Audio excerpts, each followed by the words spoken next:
My husband's family thinks the pen in my pocket is merely for booking coffee dates. They sneer at my ink-stained hands while they toast to million-dollar deals.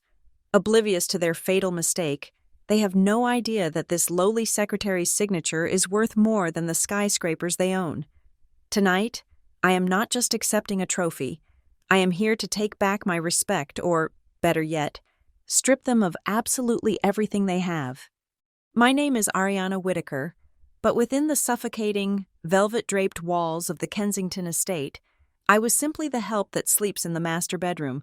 The heavy oak doors of the dining room were closed, muffling the sounds of the argument brewing inside, while I stood alone in the kitchen, wrestling with a prime rib roast that cost more than my supposed weekly salary.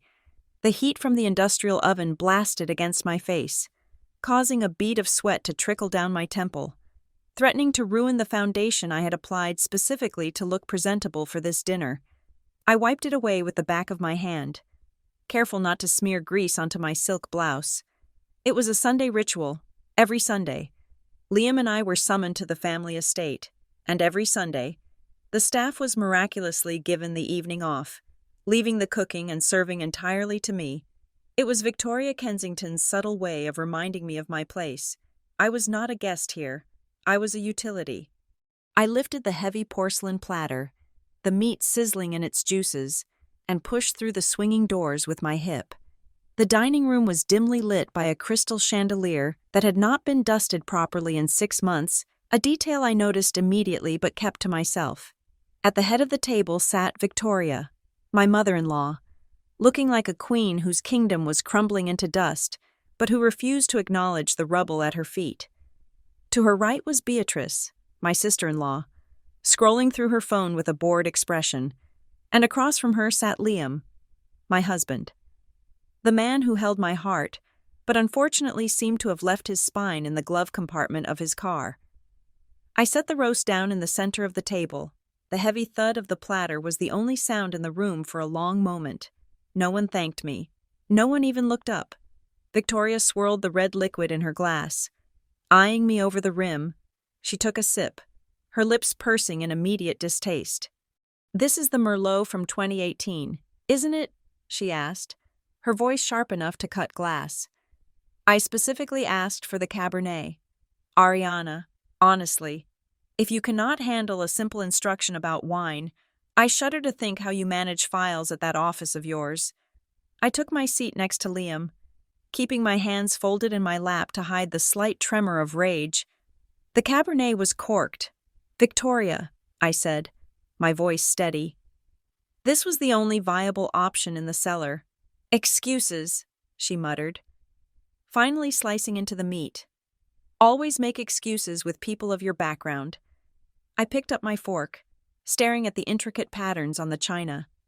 "My background serves me quite well at Novacore Dynamics," I said, unable to resist a small jab.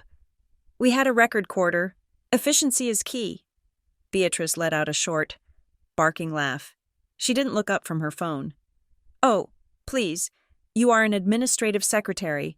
Ariana, you answer phones and order toner cartridges.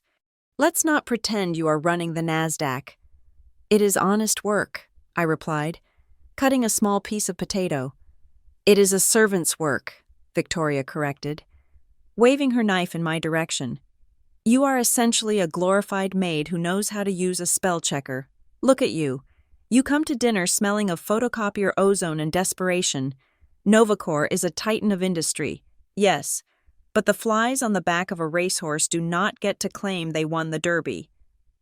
I felt Liam shift uncomfortably beside me. I looked at him, silently pleading for him to say something, anything, defend me. "Tell your mother that I work hard. Tell her that I support us while your family's assets are frozen." Liam cleared his throat. He looked at me, his eyes filled with that familiar, pathetic apology. He loved me, I knew that, but he loved the idea of his inheritance more. He was terrified that if he stepped out of line, the imaginary millions he was set to inherit would vanish. He did not realize they had already vanished. "Ariana," Liam said softly, avoiding my gaze. Maybe we shouldn't talk about work at the table. It bores Mother. Let's keep the conversation pleasant. The betrayal was a small, dull ache in my chest. I was used to it, but it never stopped stinging. Of course, I said, my appetite gone. I wouldn't want to bore anyone. The conversation shifted, as it always did, to the Kensington family's favorite topic, their fading relevance and their desperate need for money. The air in the room grew heavy, charged with a panic they tried to mask with arrogance. The bank manager called again at 4 o'clock this afternoon, Beatrice said, finally putting her phone down. Her voice dropped to a whisper, though there was no one else to hear. They are threatening to foreclose on the commercial complex downtown. We are 3 months behind on the interest payments alone. Victoria slammed her hand on the table, making the silverware jump. Incompetent vultures. Do they not know who we are? We are the Kensingtons. Names do not pay bills. Mother, Beatrice snapped. We need liquid capital. We need a miracle. If we do not secure the partnership for the waterfront project, we are finished. Novacor is the only entity with enough cash reserves to bail us out. I stood up silently to refill their wine glasses. As I moved around the table, I became invisible to them. I was just the hand that poured the drink, not a person with ears and a brain. I heard a rumor, Liam said, his voice trembling slightly. Novacor has a silent partner, someone behind the scenes. They call him or her W, supposedly. Nothing gets signed without A's approval. If we can get a meeting with this person, we might have a chance. Victoria mused, her eyes lighting up with a greedy reverence. I have heard the stories. A strategic genius, ruthless, efficient. They say A turned the company from a failing startup into a global empire in 5 years. That is the kind of person we need to deal with, not these mid-level bureaucrats we have been forced to entertain. I stood directly behind Victoria's chair, the bottle of wine hovering over her glass. My reflection was distorted in the crystal, but my expression was calm. They were speaking about me with the kind of worship usually reserved for deities, all while treating the physical vessel of that deity like a scullery maid. The irony was so rich, I could taste it on my tongue, bitter and metallic. I am sure this is a man of great sophistication, Beatrice added, dreaming aloud. Someone who understands the value of legacy families like ours, I said, pouring the dark red wine into Victoria's glass. Perhaps a values competence over lineage. Victoria stiffened. I do not recall asking for your opinion. Ariana, pour the wine and sit down. I finished pouring and returned to my seat. My heart was pounding a slow, steady rhythm against my ribs. It was time. I had given them 1,000 chances to be decent human beings. This was the final test. I reached into my purse, which sat on the floor beside my chair, and pulled out a thick, cream-colored envelope embossed with gold leaf. It was heavy, the paper stock alone costing more than the wine they were currently drinking. Actually, I said, placing the envelope in the center of the table, right next to the roast. I have something I wanted to share with you all. I know you think my job is trivial, but I have been working very hard. Victoria looked at the envelope as if it might explode. What is this, a coupon book? It is an invitation, I said. Next Saturday is the Golden Pillar Awards. It is the most prestigious ceremony for business achievements in the state. Liam looked at me with surprise. The Golden Pillars. That is a black tie event. How did you get an invite? Open it, I urged. Beatrice snatched the envelope before anyone else could touch it. She ripped it open with no regard for the wax seal. She pulled out the card, her eyes scanning the text. A smirk began to curl at the corner of her mouth, then expanded into a full-blown, mocking grin. Oh, this is rich, Beatrice cackled. She cleared her throat and read aloud, pitching her voice in a theatrical, condescending tone. You are cordially invited to witness the presentation of the Outstanding Office Support Award to Mrs. Ariana Whittaker. I had printed that specific title just for them. I wanted to see if they could respect the dignity of labor, regardless of the level. Beatrice threw her head back and laughed, a harsh, grating sound. Outstanding office support. What did you do? Ariana? Unjam the printer faster than anyone else. Did you organize the filing cabinet by color? Victoria reached out and took the card from Beatrice's fingers. She glanced at it for less than 2 seconds before tossing it carelessly onto the table. It landed in a smear of gravy. Really, Ariana, Victoria sighed, looking utterly exhausted by my existence. You interrupted a serious discussion about the family's financial future for a participation trophy for secretaries. It is a recognition of hard work, I said, my voice barely above a whisper. I thought you might want to come. It would mean a lot to me to have my family there. Family, Victoria scoffed. Do not confuse marriage papers with blood, my dear. And honestly, do you expect me to spend my Saturday evening sitting in a drafty auditorium clapping while a bunch of receptionists get gold stars? I have a charity gala that night, the Society for the Preservation of Historical Gazebos. Much more important. I looked at Liam. He was staring at his plate, his face turning a shade of red. Liam, I asked, will you come? He looked up, but his eyes darted to his mother, then to Beatrice, gauging the temperature of the room.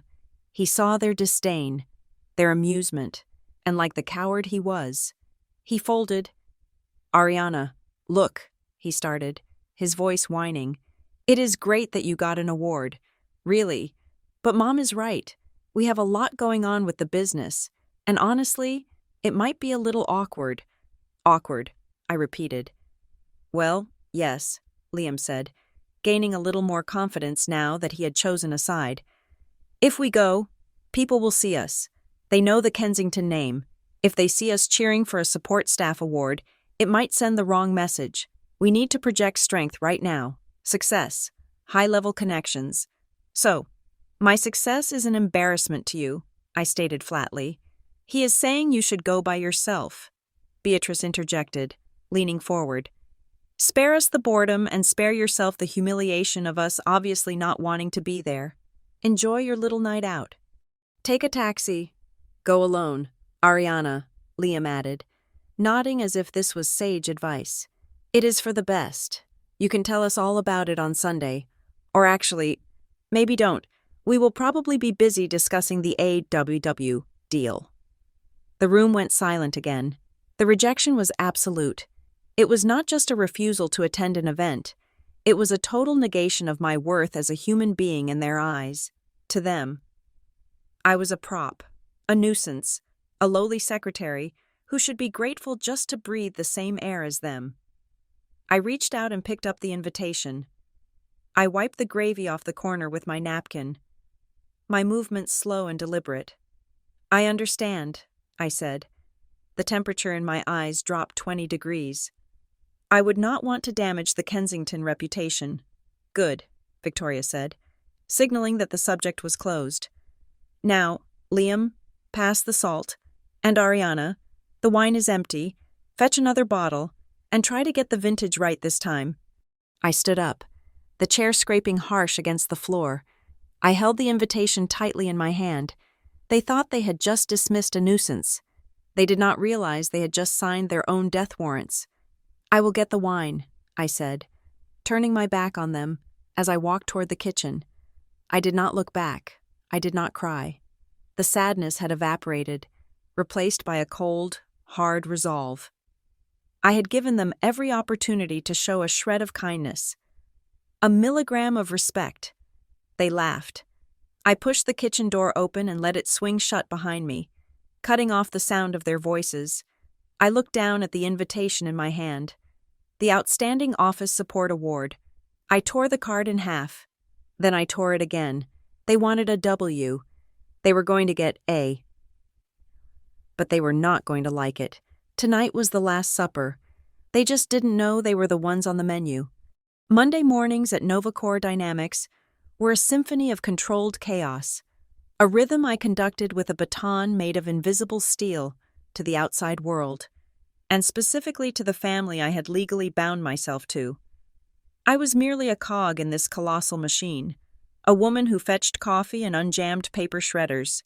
They believed I clocked in, kept my head down, and clocked out, my brain activity limited to alphabetizing files. It was a convenient fiction. I walked through the expansive glass lobby, ignoring the main bank of elevators where employees were crammed in like sardines. I did not stop at the front desk to sign in. Instead, I moved toward a discreet alcove near the emergency exit, a spot most people assumed was a maintenance closet. I pressed my palm against a matte black panel hidden in the wall.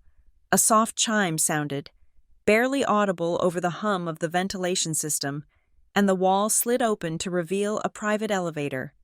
As the doors closed, sealing me off from the mundane reality below, I exhaled, my shoulders, which I habitually hunched forward to appear smaller and less threatening when around Victoria and Liam, straightened, my chin lifted. By the time the elevator reached the 100th floor, I was no longer Ariana, the lowly secretary. I was Ariana Whitaker, Chief of Staff and Chief Strategy Officer, the shadow hand that steered a multi-billion-dollar empire. The doors opened directly into my office, a space of sleek chrome and floor-to-ceiling windows that offered a panoramic view of the city, a city I effectively owned a significant percentage of. I threw my purse onto the white leather sofa and walked behind my desk. It was not covered in sticky notes or family photos. It was barren, save for a secure tablet and a single, secure phone line. Most people wondered why a woman with my capabilities would demean herself by playing the role of a subservient wife and a low-level employee for 3 years. The answer was etched into the scar tissue of my memory. 10 years ago, I was just the heiress to the Whitaker fortune. Loud, proud, and naive. I flashed my wealth like a peacock flashes its feathers. That hubris cost me dearly. I spent 14 days in a damp, windowless basement, bound to a radiator, while kidnappers negotiated the price of my life with my father. They demanded $20 million. My father paid for it. But the trauma did not end with the wire transfer. The betrayal was the worst part. The ringleader had been my fiancé at the time, a man who claimed to love me for my soul while calculating the liquidation value of my trust fund. Since then, I vowed never to be loved for my net worth again. I crafted the persona of a nobody. I wanted a man who would love Ariana the person, not Ariana the ATM. I thought I found that in Liam. He seemed kind, if a bit simple, but as the years passed, I realized his kindness was just a lack of backbone, and his love was conditional on my subservience. My secure line blinked red. A crisis. I tapped the speaker button. "Report," I said, my voice dropping an octave, stripping away the soft, pleasing cadence I used at the dinner table. "Ma'am, the lithium supply chain in South America has been compromised by a localized strike." The voice of the Vice President of Operations crackled through. "Production at the battery plant will halt in 48 hours. Stock is already wobbling. We are looking at a loss of $30 million a day." I did not flinch. Panic was for people who could not see the whole board. "Bypass the regional negotiation team," I ordered, my mind accessing the geopolitical map I had memorized weeks ago. "Call the governor of the province directly. Offer to fund the new water filtration infrastructure project he has been campaigning on. It will cost us $2 million, which is a fraction of the daily loss. In exchange, I want the roads cleared by noon today. If he refuses, threaten to move the entire refinement division to Vietnam. You have 1 hour." "Understood. Ms. Whitaker?" I cut the line. Crisis managed. $2 million to save $30 million. It was simple arithmetic. A soft knock on the heavy oak door interrupted my train of thought. Sarah, my executive assistant, a brilliant woman with a PhD in economics, whom Victoria would likely dismiss as just a helper, walked in. She held a thick blue folder with both hands, her expression tight. "Good morning, Ms. Whitaker," Sarah said, placing a cup of black coffee on my desk. "The quarterly projections are ready for your signature, and the risk assessment team flagged a file you asked to monitor." She placed the blue folder on top of the pristine glass surface. The label read, Kensington Real Estate Group, Debt Restructuring Application. I stared at the folder. Inside were the autopsy results of my husband's family business. They were not just in debt. They were hemorrhaging money. Their assets were leveraged at nearly 100%. They were relying on a single approval from Novacor to extend their credit line, a lifeline that would keep them afloat for another 6 months. The committee recommends rejection, Sarah noted softly, gauging my reaction. The collateral they are offering is subprime. The risk score is abysmal. Under normal protocol, we would have foreclosed on their downtown properties last week. I ran my fingers over the edge of the folder. I thought about the dinner last night. I thought about the way Victoria looked at me as if I were a stain on her carpet. I thought about Liam's silence. "Keep it in pending," I said, my voice devoid of emotion. "Do not reject it. Do not approve of it. Let them sweat." "I want them to feel the pressure building," Sarah nodded, making a note on her tablet. "Yes, ma'am. And regarding the request for a meeting with A, they have called the main switchboard 15 times since 8 o'clock this morning. Tell them A is currently reviewing their portfolio personally," I said, a dry smile touching my lips. It is not a lie. My personal cell phone, the cheap, cracked model I kept for the secretary persona, buzzed in my pocket. The screen lit up with the name Hubby. I let it ring twice before answering, pitching my voice up, injecting a tone of harried exhaustion. "Hello, Liam, is everything okay? I am kind of busy with filing right now." "Ariana," Liam's voice came through, sounding impatient. "Listen, I am in a bind. I need to print out some flyers for the charity auction tonight, and our printer at home is out of ink again. Can you grab a stack of paper from your office? Just steal a ream or two. Your company has millions of them. They won't miss it."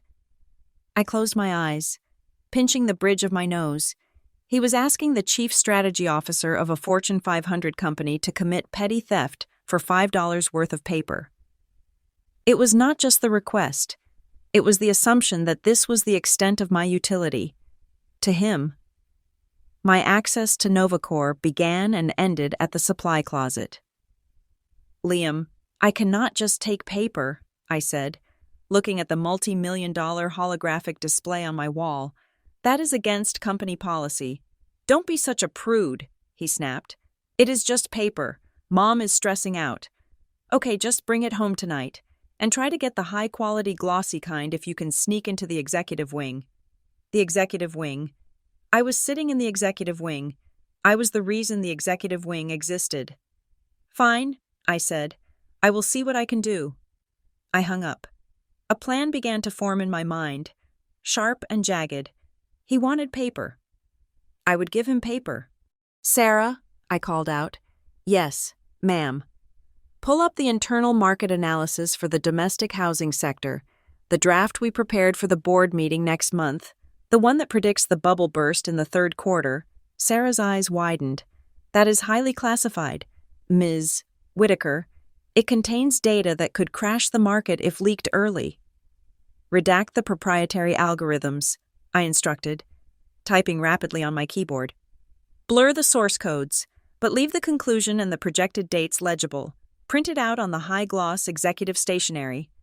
10 minutes later, I held a stack of paper in my hands. Buried in the middle of the blank sheets was a 20-page report. It detailed exactly why the real estate market was about to collapse. It explicitly mentioned that commercial properties in the downtown district, the exact properties the Kensingtons were trying to save, would lose 40% of their value within 60 days. If Liam or Victoria read this, if they possessed even an ounce of business acumen or curiosity, they would see the iceberg ahead. They could liquidate now, pay off their debts, and salvage a modest fortune before the crash. This was a lifeline, a legitimate, billion-dollar tip disguised as stolen stationery. I placed the report inside the ream of blank paper. That evening, I returned to the Kensington estate. The house was chaotic. Servants running back and forth preparing for the charity event Victoria was attending. Liam met me at the door. He didn't ask how my day was. He didn't kiss me. "Did you get it?" he asked, extending his hand. I pulled the stack of paper from my tote bag. "Here," I had to wait until the office manager went to lunch. He took the heavy stack, not even glancing at it. Great, finally. You made yourself useful today. Liam, I said, a final, faint urge to save him rising in my throat. You might want to look at the paper in the middle. I grabbed some scraps that were on the strategy desk. There might be something written on them, he scoffed, rolling his eyes. Ariana, why would I want to read boring office memos from your bosses? I just need the back to be white so I can print the auction list. He turned and walked toward the trash can in the hallway. I watched, frozen, as he fanned the paper. The document that could save his entire legacy fluttered out. Garbage, he muttered. He gathered the pages with text on them, crumpled them into a ball, and tossed them into the bin without a second glance. Next time, just bring clean paper. Okay, don't make me sort through your office trash.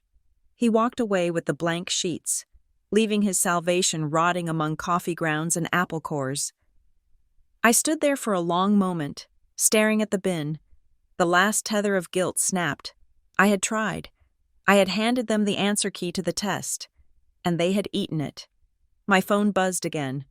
This time, it was an email notification on my secure server. It was from the Golden Pillar Awards Committee. I opened the attachment. The subject line read, Confidential Recipient Confirmation. I scanned the text. Dear Ms. Whitaker, we are honored to confirm that the board has unanimously voted to present you with the Most Influential Figure of the Decade award. This is the highest honor bestowed by the Council, reserved for individuals who have fundamentally reshaped the global economy. Please note that for the public program, we have listed the alias category, Outstanding Office Support, as per your specific security request to maintain anonymity until the moment of the reveal. I smiled. It was a cold, dangerous smile. They thought I was going to receive a certificate for typing speed. They thought they were too good to witness a secretary's moment of glory. When I stepped onto that stage, I would not be accepting an award for support. I would be accepting the crown. And the family that treated me like a servant would be watching from the shadows, realizing too late that they had been stepping on a landmine for 3 years. Waiting for the click. Ariana, Victoria shouted from the drawing room. Come iron my sash. The steam setting, not dry. Coming, Victoria, I called back. I walked toward the drawing room, my heels clicking on the marble floor. Tick, tick, tick. The countdown had begun. The atmosphere in the Kensington household shifted dramatically on Tuesday evening. If the previous dinner had been a funeral wake for their dying finances, this evening felt like a manic carnival. The air was thick with the scent of lilies and desperation, heavily masked by an aggressive amount of expensive room spray. Victoria had ordered the staff to polish the silver twice, and for the first time in years, she was humming. The occasion for this sudden burst of joy was the arrival of Vanessa Sterling. To the tabloids, Vanessa was the heiress to a Texas oil dynasty, a socialite known for her chaotic engagement parties and her collection of exotic pets. To me, she was Liam's high school sweetheart, the one who got away. Or rather, the one who drifted away when the price of crude oil dipped and she needed to find a more liquid portfolio. Now that oil was back up, she had returned, and the Kensingtons were looking at her not just as a guest, but as a walking, talking bank vault. I stood by the fireplace, blending into the background as usual. I was wearing my work attire, a charcoal gray suit that Victoria had sneered at when I walked in. What my mother-in-law failed to realize was that this dull suit was bespoke, hand-stitched by a master tailor in Savile Row, who only accepted 5 new clients a year. The fabric was a rare blend of vicuna and silk, costing roughly $6,000. It had no logos, no flashing hardware, and no gold buttons. Therefore, in the eyes of the Kensingtons, it was garbage. The front door opened, and Vanessa swept in like a hurricane wrapped in neon pink tulle. She was loud, vibrant, and undeniably beautiful in a manufactured way. Her blonde hair was teased to defy gravity, and her jewelry clattered with every step. "Victoria, darling," Vanessa shrieked, embracing my mother-in-law as if they were long-lost sisters. Oh my God. Look at you. You haven't aged a day. You must tell me your surgeon's name. I need a touch-up on my eyelids. Victoria, who usually considered plastic surgery a taboo topic, laughed delightedly. Oh, stop it. You flatterer. Come in. Come in. Look who is here. Liam has been waiting all afternoon. Liam stepped forward, smoothing his tie. His face held a mixture of nostalgia and a hungry calculation that made my stomach turn. Hello, Vanessa. It has been a long time. Liam. She kissed him on both cheeks, lingering just a second too long. You look sturdy. Marriage must be feeding you well. She turned her gaze toward me, her eyes narrowing as they scanned me from head to toe. The warmth instantly evaporated from her face. And this must be Amanda. Ariana, I corrected calmly, extending a hand. She didn't take it. Instead, she handed me her coat. Right. Ariana. Cute. I love your outfit. It is so practical. Very administrative. Did you get it at that outlet mall off the highway? My maid shops there. She says they have wonderful deals on polyester blends. Victoria chuckled, sipping her champagne. Oh, Vanessa, do not be cruel. Ariana tries her best on her salary. She works as a secretary at Novacor Dynamics. We cannot all afford Chanel. A secretary. Vanessa's eyes widened with mock sympathy. Oh, you poor thing. That must be so draining, dealing with paper jams and coffee orders all day. I honestly do not know how you do it. If I had to work a 9 to 5, I think I would simply perish. It keeps me busy, I said, draping her coat over my arm. It was mink, heavy and smelling slightly of mothballs. And Novacor is a fascinating place to work. I bet, Vanessa said, turning her back on me to link arms with Liam. Actually, that is funny you mention it. I am doing some business with Novacor myself. My ears perked up. I walked the coat to the closet, hung it up, and returned to the seating area, taking a seat on the small ottoman furthest from the center table. Business? Liam asked, pouring Vanessa a glass of vintage scotch. I thought you were strictly interested in energy investments. I am diversifying, Vanessa declared. Crossing her legs, her skirt rode up high, and I saw Liam's eyes wander. I am about to close a massive deal for renewable energy infrastructure, and guess who my partner is? Novacor Dynamics. I kept my face perfectly neutral. Though my mind was racing, Novacor did not have any pending contracts with the Sterling family. I had reviewed the partnership ledger myself at 8 o'clock that morning. That is incredible, Victoria exclaimed, clapping her hands. See, Liam Vanessa has always had a head for business. Unlike some people who are content to just fetch documents, Vanessa is signing them. Who is your contact at Novacor? I asked quietly. Vanessa glanced at me with annoyance. Oh, are you still here? Well, if you must know, I am working directly with a senior executive, a Mr. Robert P. Henderson. He is the Vice President of External Acquisitions. I almost laughed out loud. Robert P. Henderson did not exist. It was a common alias used by phishing scammers targeting wealthy, gullible investors who wanted to buy their way into tech deals. We had issued 3 internal memos about a group impersonating our executives, using fake LinkedIn profiles and spoofed emails. He is amazing, Vanessa continued, unaware she was being fleeced. He told me that if I put down a deposit of $5 million by Friday, he can fast-track me into the inner circle of the silent shareholders. He says the returns are guaranteed at 20% per month. 20% per month. It was a Ponzi scheme so obvious a child could spot it. Vanessa, I said, leaning forward slightly. My voice was soft, but laced with a warning I hoped she would heed. You might want to double-check that contract.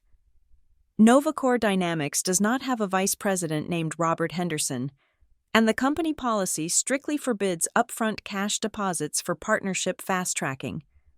All acquisitions go through the legal department, not individual executives. The room went silent. Vanessa froze, her glass halfway to her lips. She stared at me. Then a slow, cruel smile spread across her face. Listen to her. Vanessa laughed, a harsh tinkling sound.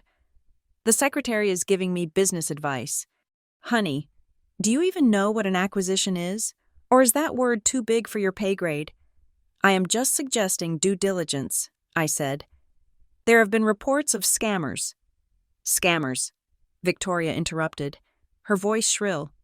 How dare you? Vanessa is a sophisticated investor. Do you think she would fall for a scam? You are just jealous. Ariana, you are jealous because Vanessa is making deals in a week that you could not earn in 100 lifetimes of answering phones. It is pathetic. Really, Liam added, shaking his head at me.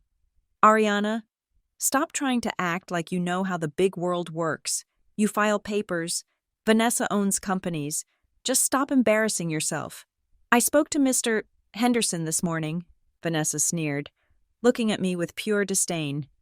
He told me that the low-level staff often do not know about high-level strategic moves because it is need-to-know only. I guess we know which category you fall into. She turned back to Liam, flipping her hair. Anyway, Liam, that is actually why I am here, to secure this deal. I need to show some liquid assets quickly.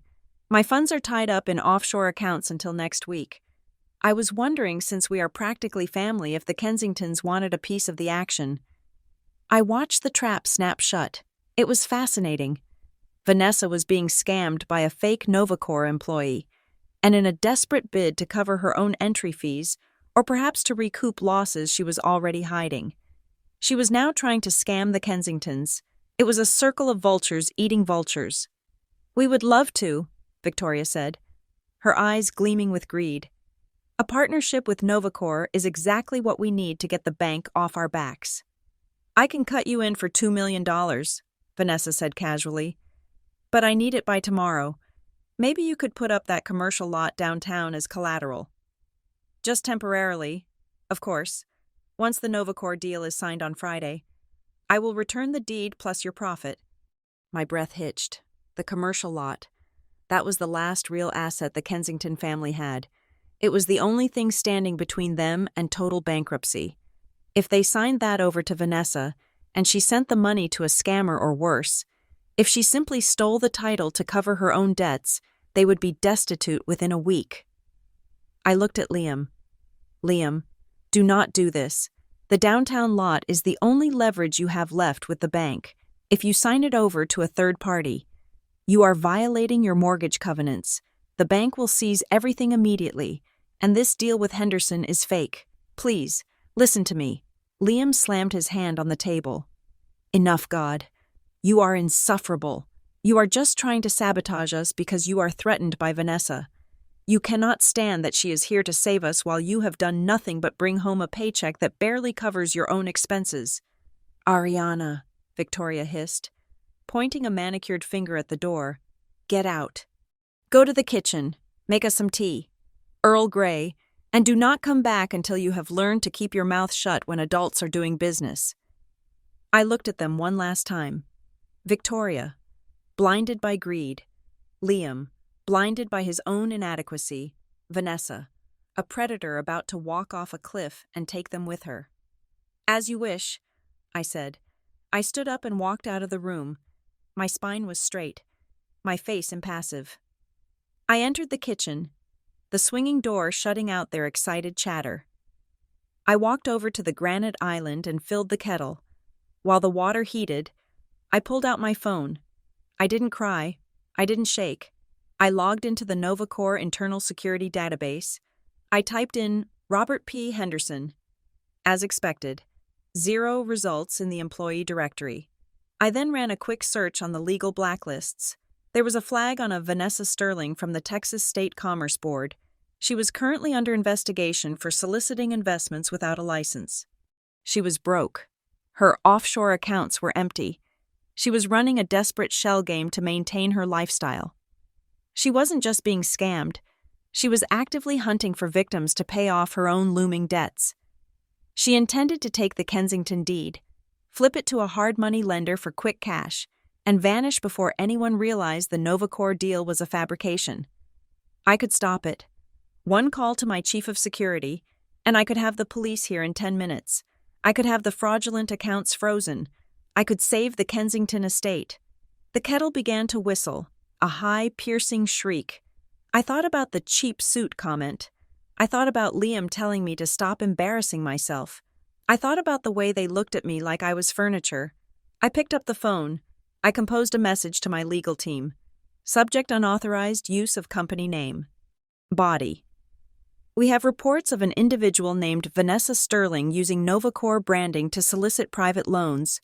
Monitor the situation. Do not intervene yet. I want to see the paper trail. Let the current transaction proceed. We will collect evidence after the funds or assets have been transferred. I hit send. I was not going to save them. I was going to let them sign their death warrant. I poured the boiling water into the teapot. Watching the steam rise, I arranged the cups on a tray. I added sugar, just the way they liked it, sweet, to mask the bitterness of the poison they were about to swallow. I picked up the tray and walked back toward the dining room. I could hear papers rustling, the sound of a pen scratching on paper. Signed, Vanessa cheered. Oh, Liam, you made the smartest decision of your life. To the future, Victoria toasted. I pushed the door open, a polite smile fixed on my face. Tea is served, I announced. They didn't even look at me. They were too busy staring at the deed to the downtown lot, which now sat in Vanessa's purse. They thought they had just bought a ticket to paradise. They had no idea they had just boarded the Titanic, and I was the only one with a lifeboat. The envelope arrived at breakfast on Thursday, carried not by the usual postman, but by a process server in a cheap suit who looked bored by the devastation he was delivering. He handed it to the butler, who placed it on a silver tray as if it were a delicacy, and brought it to Victoria. The paper was thick, the seal was red, and the message was catastrophic. Foreclosure, Victoria whispered, the words strangling in her throat. She dropped the letter onto her plate of untouched eggs. They are initiating foreclosure proceedings on the estate. They are giving us 72 hours to cure the default, or they will auction the house. The silence that followed was absolute. The grandfather clock in the hallway ticked loudly, marking the seconds of their demise. Liam snatched the letter, his eyes scanning the legal jargon. "This cannot be right," he stammered, his face draining of color. "We paid the interest last month. I signed the check myself." "You bounced the check." "Liam," Victoria screamed, abandoning all pretense of poise. She stood up, knocking her chair over. "The bank manager called me. Insufficient funds. You transferred the liquidity to that crypto scheme Vanessa told you about. Didn't you?"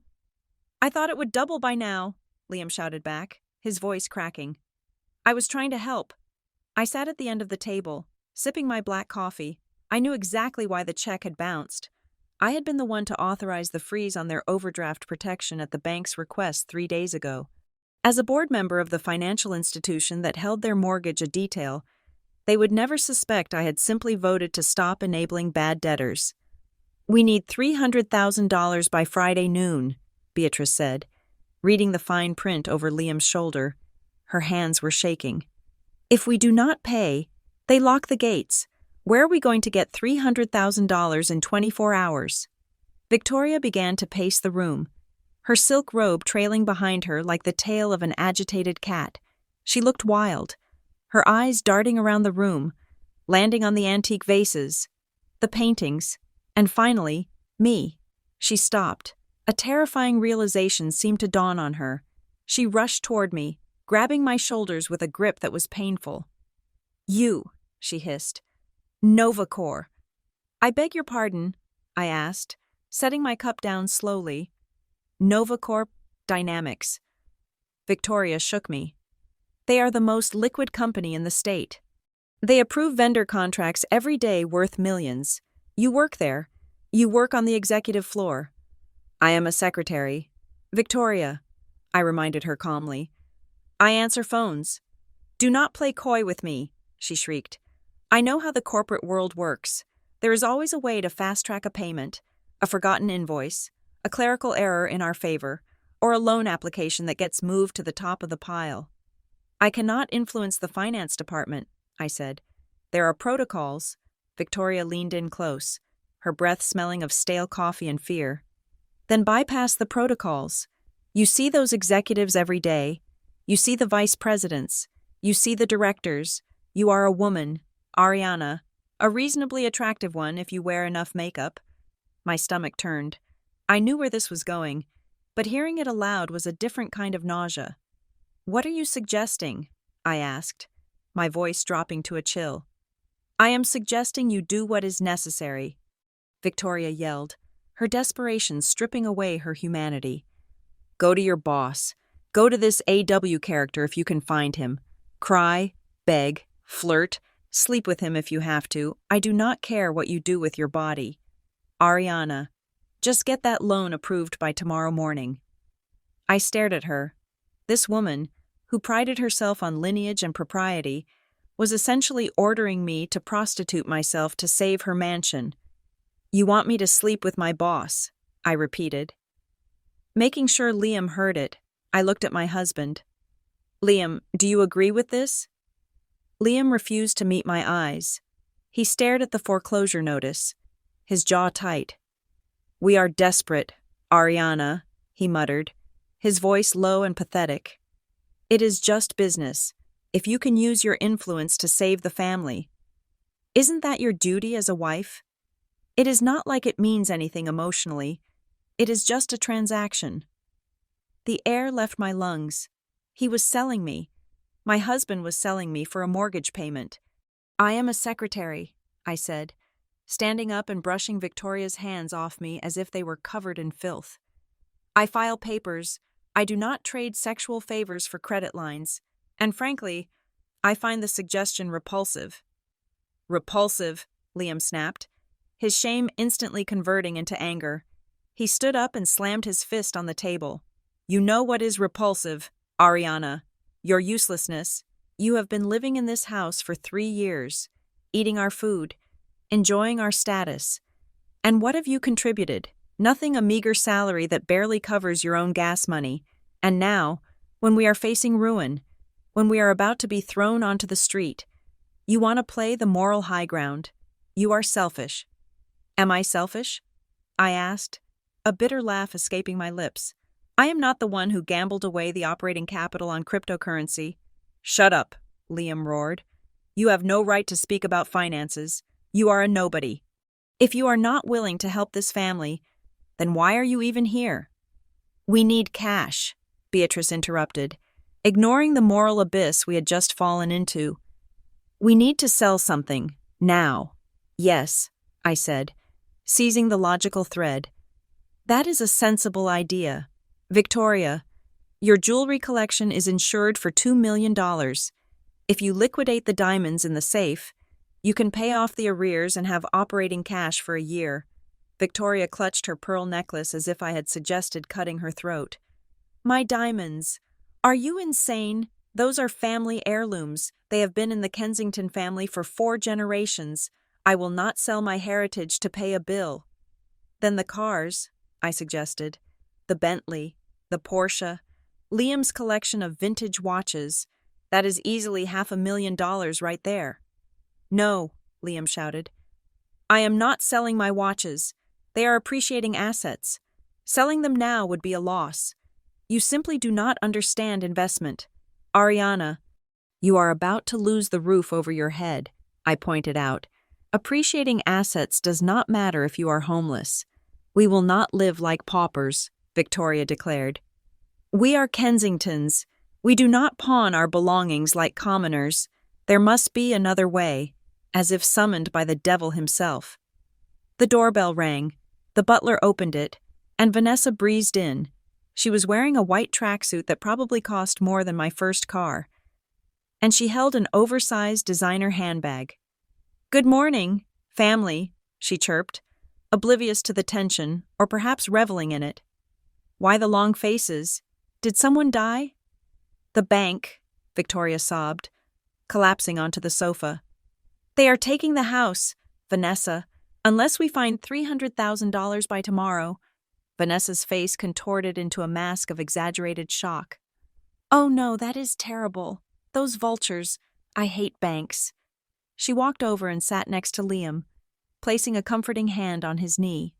Liam, honey, Why didn't you call me? I could have fixed this. Can you? Liam asked, looking at her with the eyes of a drowning man seeing a raft.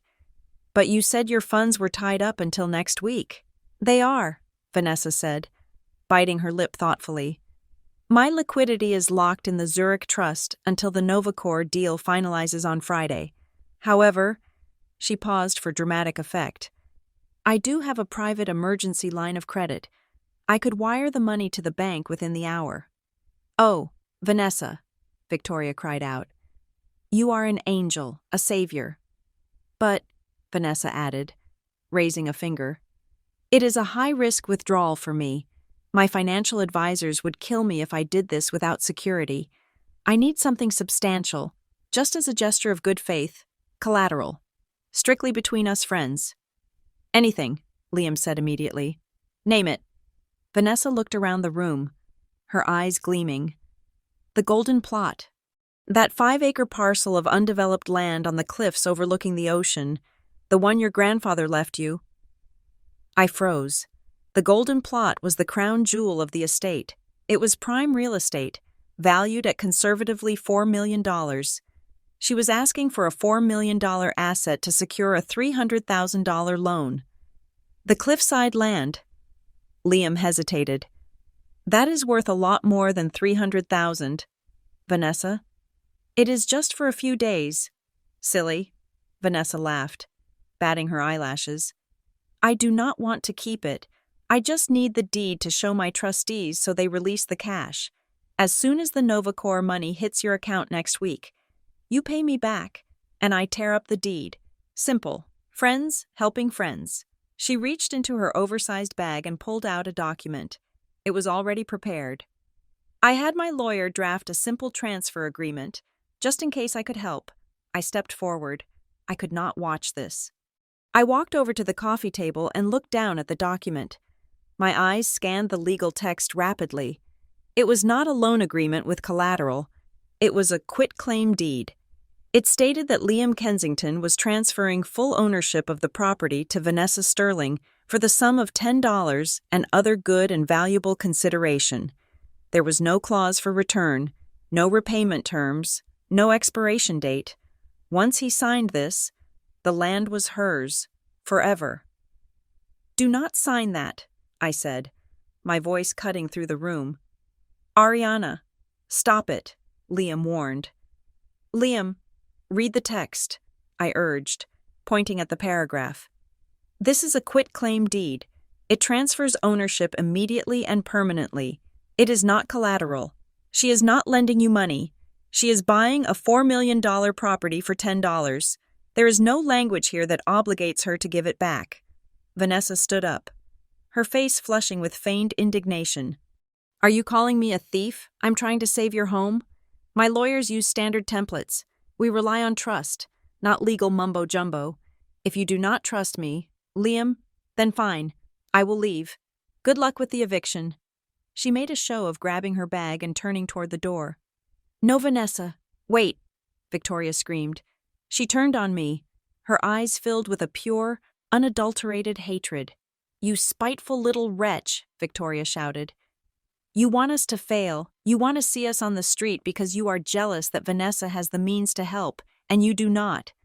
I am trying to stop you from being robbed, I argued. She is scamming you. The Novacor deal is fake. This loan is a lie. She is going to take the land and disappear. Shut your mouth.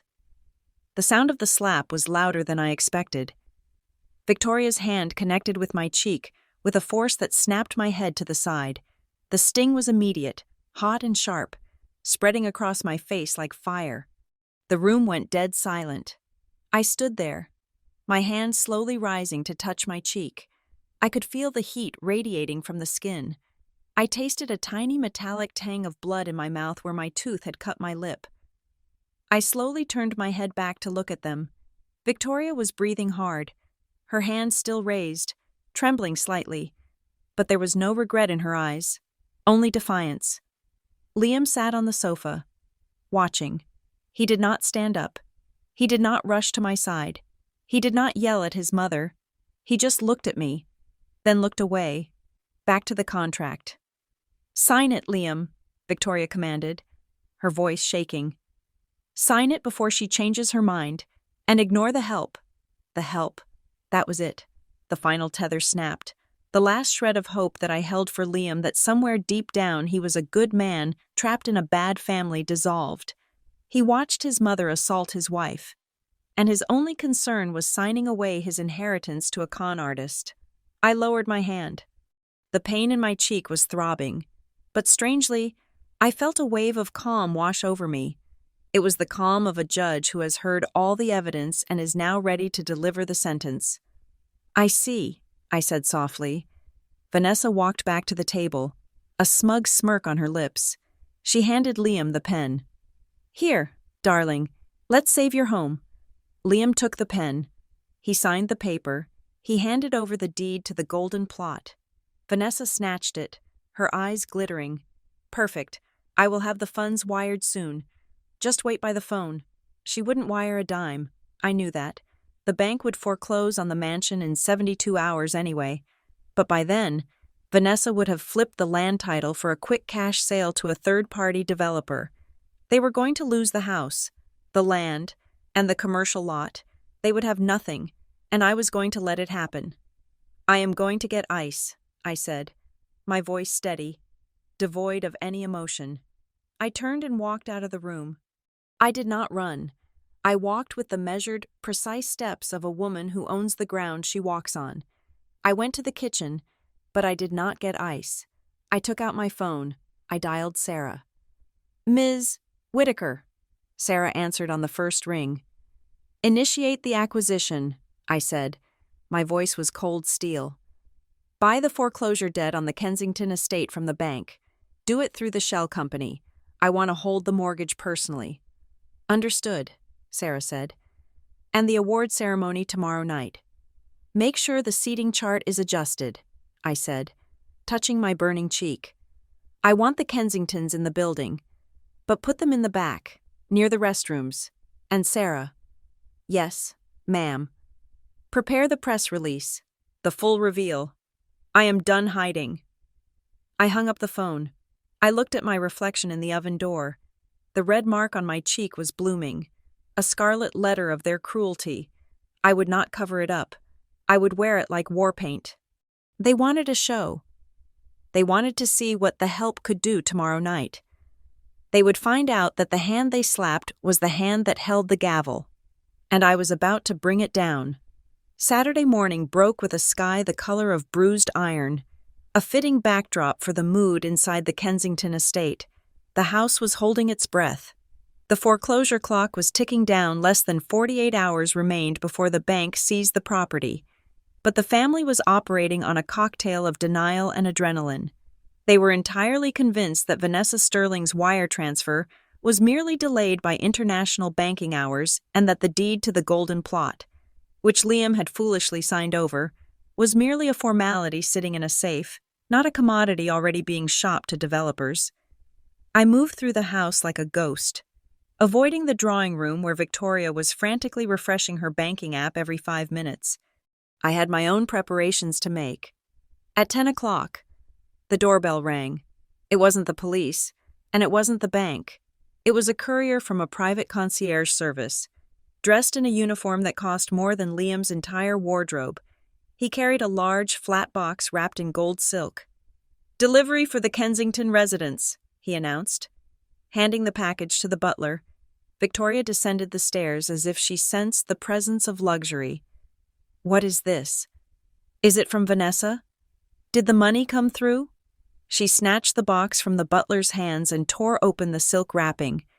Inside lay a heavy envelope made of thick, textured cardstock, embossed with the emblem of the Golden Pillar Awards. "Tickets," Victoria breathed, her eyes widening. She pulled out 3 passes. They were heavy, encased in lucite, shimmering with holographic security strips. They were clearly VIP all-access passes. "Read the card, Mother," Beatrice urged, leaning over the banister. Victoria squinted at the calligraphy on the accompanying note. "To the family of the award recipient, please join us for a night of celebration in the grand ballroom." A confused silence settled over them for a fraction of a second. before their narcissism filled in the gaps. "Vanessa," Liam said, a grin breaking out on his face. "It has to be Vanessa. She knows we are stressed. She must have pulled some strings to get us into the main gala tonight." "But it says, family of the award recipient," Beatrice pointed out doubtfully. "Doesn't Ariana have that little secretary thing tonight?" Victoria let out a sharp, derisive laugh. "Beatrice, use your brain. Look at these tickets. These are lucite and gold leaf. Do you really think the committee hands these out for the support staff category? No. Ariana's little ceremony is probably in the basement or a conference room somewhere. These tickets are for the main event, the Billionaire's Circle." "So Vanessa got them for us?" Liam asked. "Of course she did," Victoria declared, clutching the passes to her chest. "She knows we need to network. She knows we need to find new investors just in case. She listed us as her guests. That is why it says family. We are practically her family." I stood in the shadow of the hallway, watching them construct this elaborate fantasy. They were so desperate to believe they belonged in the inner circle that they completely ignored the obvious truth the tickets were for them because they were my family. The organizers had sent the highest tier passes because the recipient was not a secretary, but the guest of honor. "What about Ariana?" Liam asked, glancing around. "Does she have a ticket?"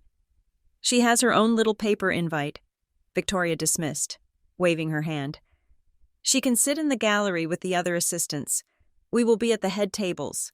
Oh, this is perfect. I need to call my stylist immediately. We are going to the Golden Pillars." I turned and walked silently up the back stairs to the guest room I now occupied. I closed the door and locked it.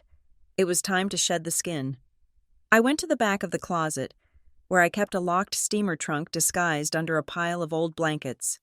I keyed in the combination the date of my father's death, and the latches clicked open. Inside, wrapped in layers of acid-free tissue paper, was my armor. It was not a suit. It was a gown I had purchased in Paris 5 years ago, during a secret trip to oversee the acquisition of a French luxury conglomerate. It was a vintage piece from a couture collection that had never been released to the public. The fabric was a midnight blue velvet that was so dark it looked black.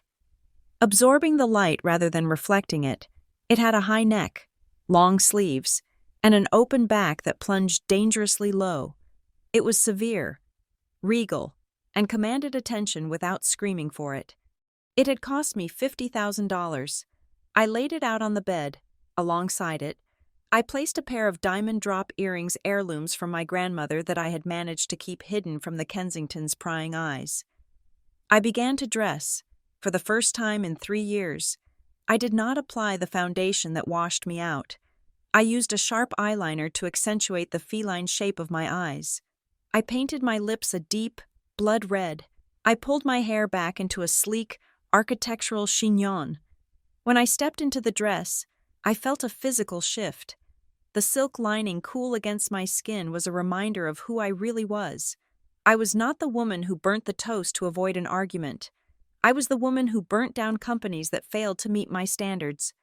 I heard heavy footsteps in the hallway. I quickly grabbed a long, cheap gray trench coat from the closet and threw it over the gown, buttoning it all the way up to my chin. I hid the earrings in my pocket.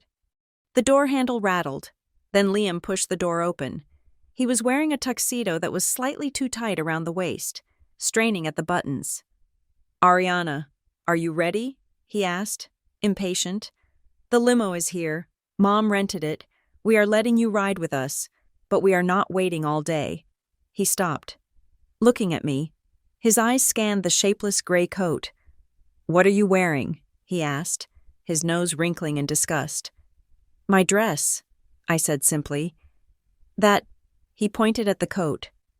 "Please tell me you have something underneath that isn't that." "It is a rental," I lied smoothly. "It is a bit chilly, so I am wearing the coat until we get inside. The dress underneath is simple, polyester, very durable." Liam shook his head, a look of profound disappointment on his face. "God, Ariana, even when you try, you look like a refugee. Look, when we get there, do not walk next to Mother. She is wearing a custom Valentino. If you stand next to her in a rental rag, you will ruin the aesthetic. Just stay a few paces behind, okay? Understood, I said. I would not want to clash. And the earrings, he asked, looking at my bare lobes. Did you at least buy some costume jewelry? I forgot, I said. Typical, he muttered, checking his watch. Useless. Come on, let's go. We walked downstairs. Victoria was waiting in the foyer, looking like a disco ball in a silver sequined gown that was perhaps too young for her, but undeniably expensive. Beatrice was in emerald green, looking nervous. Finally, Victoria snapped. Ariana, try not to touch anything in the limo. I do not want cheap fabric fibers on the leather seats. We have to pay a cleaning deposit. We exited the house. A stretch limousine sat in the driveway. Black and gleaming, the driver held the door open. Victoria and Beatrice slid in first, taking the forward-facing seats. Liam followed, sitting next to his mother. That left the jump seat the small, uncomfortable, rear-facing seat usually reserved for children or luggage for me. I climbed in and sat down, my knees bumping against Liam's. He shifted his legs away as if my touch were contagious. The drive to the city center was a 40-minute exercise in self-aggrandizement. Victoria popped a bottle of champagne, which was included in the rental service, and poured 3 glasses. She did not offer me one. To the Kensingtons, she toasted, clinking glasses with Liam and Beatrice. Tonight, we turn the tide. I have a feeling we are going to meet someone very important, maybe even this AW person. I bet A will be in the VIP box, Liam said, sipping his drink. If Vanessa's tickets get us in there, I will pitch him the downtown project directly. I have the elevator pitch memorized. Good boy, Victoria beamed. Just make sure you project confidence. Do not mention the foreclosure. Do not mention the debt. We are winners. We are simply experiencing a temporary liquidity pause. I stared out the darkened window, watching the city lights blur by. They were toasting to a ghost. They were preparing to pitch a project to a woman sitting 3 feet away from them, a woman they wouldn't even give a glass of cheap champagne to. Ariana, Victoria barked, snapping me out of my thoughts. Listen to me closely. When we arrive, the limo will drop us at the red carpet. That is for VIPs and celebrities. You cannot get out there. Why not? I asked, turning to face her. Because of security, she lied, though her eyes made it clear it was about shame. And protocol. The support staff have a separate entrance. It is better for you. You won't be overwhelmed by the cameras. And frankly, we do not want the paparazzi snapping photos of us next to someone dressed like a governess from the 1800s. I see, I said. Where should I go? The driver knows, Liam said, not looking at me. He will drop us off first, then take you around to the back, the loading dock area. That is where the staff check-in is. The loading dock, I repeated. Perfect. Do not give us that look, Beatrice snapped. It is a service entrance. You are receiving a service award. It fits. Just be grateful we gave you a ride. The limousine slowed as we approached the venue. The Golden Pillar Awards were being held at the Grand Metropolitan Opera House. The streets were barricaded, searchlights swept the sky. A massive crowd of onlookers pressed against the velvet ropes. The car crawled toward the main entrance. Flashes of light exploded as photographers swarmed the arriving vehicles. Showtime, Victoria whispered, checking her teeth in a compact mirror. Look rich, everyone. The car stopped. The driver opened the door. The noise of the crowd roared in. Go on, Ariana, Liam said, kicking my foot lightly. Wait here. Do not get out. Victoria, Beatrice, and Liam stepped out onto the red carpet. I watched through the tinted glass as they posed, waving to photographers who were not taking their picture. They looked desperate, hungry, and pathetic. The door closed. The car pulled away, leaving the glamour behind. Where to, miss? The driver asked, looking at me in the rearview mirror. His tone was dismissive. He had heard the conversation. He knew I was in a poor relationship. Around the back, I said. The service entrance. As instructed. The car wound its way through a dark alley lined with dumpsters and recycling bins. We stopped at a heavy steel door guarded by two large men in black suits and earpieces. "Here you go," the driver said, not bothering to open the door for me. "Good luck with whatever it is." "Thank you," I said. I opened the door and stepped out onto the damp pavement. The air smelled of exhaust and rain. The limo sped off instantly, eager to return to the valet line. I stood alone in the alley for a moment. I reached up and unbuttoned the gray trench coat. I let it slide off my shoulders. It fell into a puddle of oily water near the gutter. I stood in the midnight blue gown, the velvet catching the dim light of the security lamp. I reached into my pocket and put on the diamond earrings. They swung heavily against my neck, cold and sharp. I walked toward the steel door. The two guards stepped forward to block my path. They looked formidable, trained to stop anyone who didn't belong. Then, the man on the left looked at my face. His eyes widened. He tapped the shoulder of the man on the right. They both straightened their spines instantly, snapping to attention with a precision that bordered on military. The door opened from the inside before I even reached it. A tall man with silver hair and a scar running down his cheek stepped out. It was Marcus Thorne, the head of global security for Novacor. He was a man who had protected presidents and royalty, a man who smiled perhaps once a decade. He saw me. He bowed his head, a gesture of deep, unforced respect. "Good evening, Mrs. Whitaker," Marcus said, his voice low and gravelly. "Or should I say, Madam Chairman?" "Good evening, Marcus," I replied, a small, mysterious smile playing on my lips. "Is everything in place?" "The perimeter is secure," he reported. "The control room is ready for your signal, and your guests, the Kensington family, have just cleared the metal detectors at the main entrance." "Excellent," I said, stepping past him into the warm, brightly lit corridor of the backstage area. "Did they enjoy their red carpet moment?" "They seemed confused that no one interviewed them," Marcus noted dryly. "But they are making their way to the ballroom. Let them settle in," I said, walking toward the private elevator that would take me to the presidential suite. "I want them to be comfortable. I want them to feel safe." "We have seated them at table 89, Marcus said. "It is behind a structural pillar, near the kitchen service doors." "Perfect," I said. I paused at the elevator. I looked back at the alleyway where my gray coat lay rotting in the puddle. "Marcus," I said. "Yes, ma'am." "Burn that coat. Consider it done." The elevator doors closed, sealing me in. I was rising up. The Kensingtons were walking in, thinking they were the kings and queens of the ball. They had no idea that they had just dropped the executioner off at the back door, and I had the key to the guillotine in my evening bag. The grand ballroom of the Metropolitan Opera House was a spectacle of opulence that bordered on the obscene. Crystal chandeliers the size of small cars hung from the vaulted ceiling, dripping light onto a sea of tuxedos and designer gowns. The air was perfumed with thousands of white roses, imported from Ecuador specifically for this evening. It was a gathering of the 1% of the 1%, a place where net worth was the only language spoken fluently. Into this shark tank waded the Kensington family, clutching their VIP tickets like shields.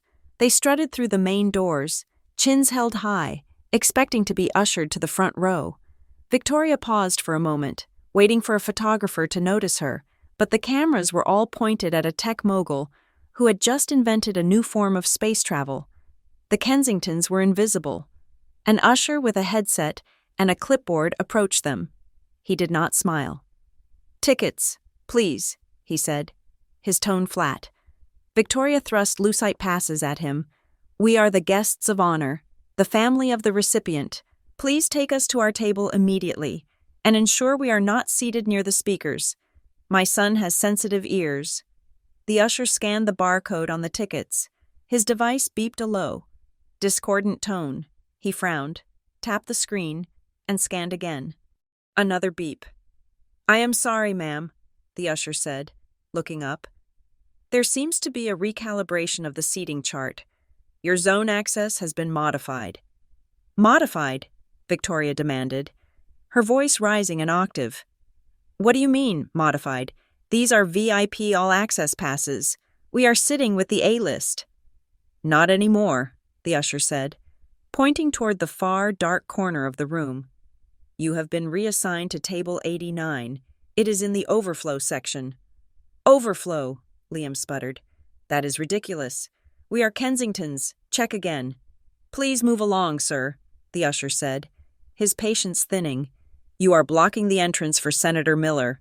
Humiliated, the trio was herded away from the glittering center tables.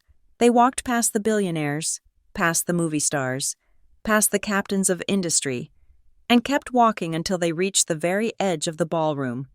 Table 89 was a small, wobbly round table squeezed between a structural column and the swinging doors of the kitchen.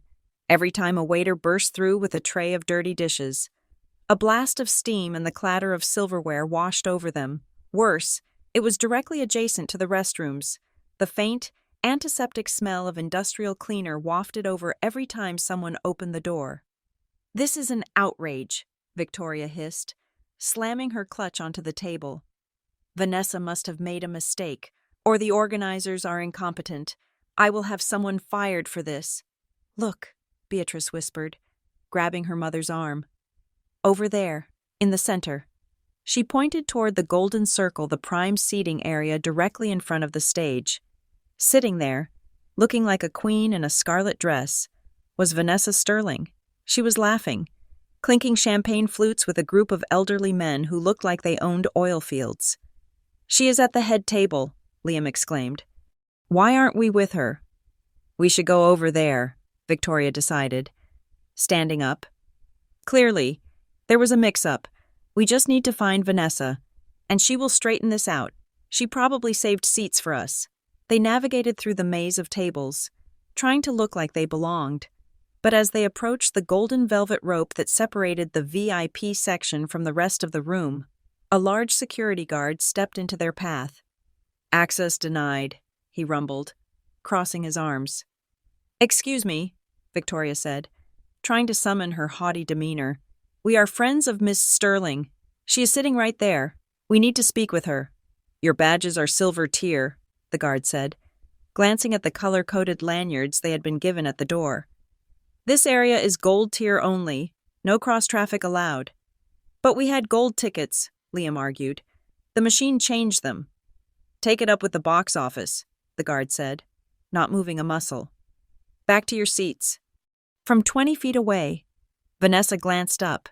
She saw them. She saw Liam waving frantically. She saw Victoria mouthing, "Help us." Vanessa stared at them for a second.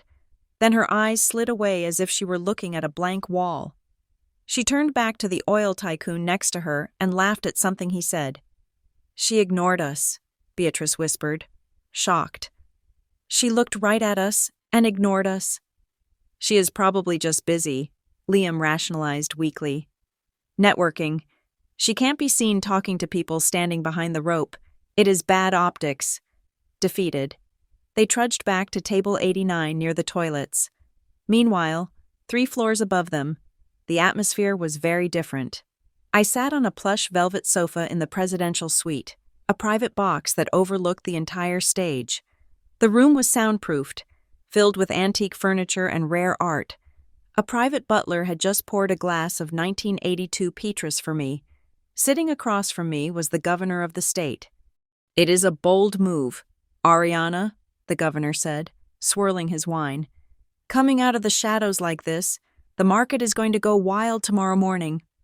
Volatility is where the profit lies. Governor, I replied, taking a sip. My midnight blue dress pooled around me like liquid ink. And besides, it is time. Novacor needs a face. The board agrees. And your family? He asked delicately. Are they here? I glanced down at the monitor on the coffee table, which showed a live feed of table 89. I watched Victoria trying to shield her wine glass from a waiter carrying a stack of dirty plates. They are present, I said, a cold smile touching my lips. They are exactly where they belong. My phone buzzed on the table. It was a text from Liam. Did you get your little certificate yet? Look, just wait in the car. Do not come inside the ballroom. It is really crowded, and you will just be in the way. And frankly, your outfit is embarrassing. We will be out in 3 hours. I read the message. I didn't feel angry. I didn't feel hurt. I felt a profound sense of pity for a man so small he couldn't see the mountain he was standing on. I didn't reply. I simply turned the phone face down. Back in the ballroom, the lights dimmed. The giant screens flanking the stage flickered to life. A deep, booming voice filled the hall. Ladies and gentlemen, welcome to the Golden Pillar Awards. Tonight, we honor the titans of industry, the visionaries, the builders of tomorrow. A montage of images flashed on the screen: skyscrapers rising, rockets launching, microchips being manufactured. At table 89, Victoria was ignoring the screen. She was craning her neck, scanning the room with a pair of opera glasses she had fished out of her purse. I need to find she muttered. He has to be here. If I can just get 5 minutes with him, I can explain the situation with the loan. I can charm him. Mother, give it a rest, Beatrice sighed. We are sitting next to the bathroom. No one important is coming over here. Just then, a man in a tuxedo walked past their table. He stopped, looking at them with mild curiosity. It was Jonathan Sterling, no relation to Vanessa, but a legitimate billionaire, the CEO of a massive logistics firm. He was a man Victoria had been trying to get a meeting with for 5 years. Victoria gasped. She stood up so fast she almost knocked over the table. Mr. Sterling, she gushed, extending a hand. Oh, what a surprise. I am Victoria Kensington. We met briefly at the polo match in 2019. Jonathan Sterling looked at her hand, then at her face. He didn't take it. He seemed confused. Kensington, he repeated. Then, a flicker of recognition crossed his face. Ah, you are the family of Mrs. Whitaker, aren't you? Victoria froze. Mrs. Whitaker? Yes, Sterling said, nodding. Ariana Whitaker. I saw your names on the guest list. I wanted to pay my respects. It is truly an honor to meet the people who support such a formidable woman. Victoria blinked. Her brain could not process the sentence. You mean my daughter-in-law, the secretary? Sterling's eyebrows knitted together. Secretary. I suppose that is one word for it, though I would call her a shark, or a genius. I do not understand, Liam stammered, standing up next to his mother. Ariana just types memos. Why would you want to pay respects to us because of her? Sterling looked at them. He looked at their confused, arrogant faces. He looked at the table shoved in the corner. A strange expression settled on his features, a mix of amusement and pity. You really do not know, do you? Sterling asked softly. Know what? Victoria demanded. Never mind, Sterling said, stepping back. I suspect you are about to find out. Enjoy the show. He walked away, shaking his head. What was that about? Beatrice asked, her voice trembling. Why did he talk about Ariana like she is someone? He must be mistaken, Victoria said firmly, sitting back down. He probably confused her with someone else. There are plenty of Whitakers in the world. Maybe there is a CEO named Whitaker. Our Ariana is probably sitting in the gallery right now, knitting or something. Yeah, Liam agreed, though his voice lacked conviction. Just a mix-up. On the stage, the master of ceremonies, a famous talk show host, stepped into the spotlight. And now, he announced, we come to the most anticipated award of the evening, the award for the most influential figure of the decade. This is a person who has remained a mystery to many, a ghost in the machine, but whose decisions have shaped the economy of the entire Western Hemisphere. The room went silent. The tension was palpable. This individual took a failing tech startup called Novacore Dynamics, the host continued, and turned it into a $1 trillion empire. For years, she has operated under the pseudonym. Victoria dropped her wine glass. It shattered on the floor, red wine splashing onto her silver dress. She didn't notice. Oh, she whispered. Please welcome to the stage. The host roared, gesturing to the grand staircase at the center of the set. The chairwoman and CEO of Novacor Dynamics, Mrs. Ariana Whitaker. The name echoed through the hall like a thunderclap. At table 89. 3 hearts stopped beating at the same time. Liam's mouth fell open, unhinged. Beatrice let out a small squeak. Victoria turned pale, her eyes bulging as if she were being strangled. "No," Liam whispered. "That is impossible." But it wasn't. The massive doors at the top of the stage stairs opened, smoke billowed out, and from the mist, a figure emerged. She was not wearing a gray trench coat. She was not holding a notepad. She was draped in midnight blue velvet, diamonds dripping from her ears like captured stars. She walked with a grace that was predatory, a power that was absolute. Her face was projected onto the IMAX-sized screen behind her. Every pore, every eyelash, every inch of her steely gaze was magnified for the world to see. It was me. I walked down the stairs, the applause rising like a tidal wave, deafening, overwhelming. I looked out into the crowd. I didn't look at the cameras. I didn't look at the governor. I looked straight into the dark corner of the room, past the glare of the spotlights. Right at table 89, I saw them. I saw the moment their souls left their bodies. The game was over. The hunt had begun. I stood in the wings of the stage, shrouded in the heavy velvet shadows of the backstage curtains. The air here was cool, smelling of plywood and expensive perfume. On the wall to my left, a bank of high-definition monitors displayed various angles of the ballroom. My eyes were fixed on screen 4. The camera feed dedicated to the overflow section, specifically table 89. It was 10 minutes before the final announcement. The house lights were half-dimmed for a musical interlude, creating a false sense of intimacy in the cavernous hall. I watched as a figure in scarlet rose from the center VIP table. Vanessa Sterling. She was moving. She wasn't heading to the powder room. She was weaving through the tables, her path cutting a straight line toward the back of the room, toward the Kensingtons. I touched the earpiece in my right ear. "Audio on screen 4, I commanded softly. Instantly, the ambient noise of the ballroom flooded my ear, filtering down to the specific directional microphone above my husband's table. "Marcus," I whispered to my head of security, who stood like a statue beside me. "Do not intervene yet. Let the play finish." On the screen, I saw Vanessa approach table 89. She looked radiant, a predator in sequins, to Victoria and Liam. However, she must have looked like a lifeline thrown into a stormy sea. "Vanessa," I heard Victoria gasp through the earpiece. She jumped up, nearly knocking over her water glass. "Oh, thank God.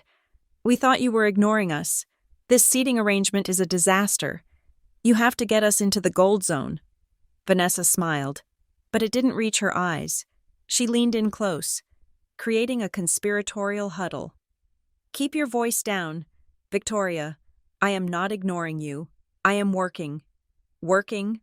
Liam asked, looking up at her with puppy dog eyes. "I just spoke to him." Vanessa lied, her voice breathless with fake excitement. "The senior executive assistant to AWW. He is here. He is sitting in the private box." "Can we meet him?"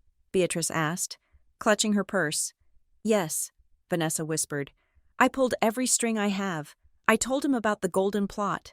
I told him about the Kensington legacy.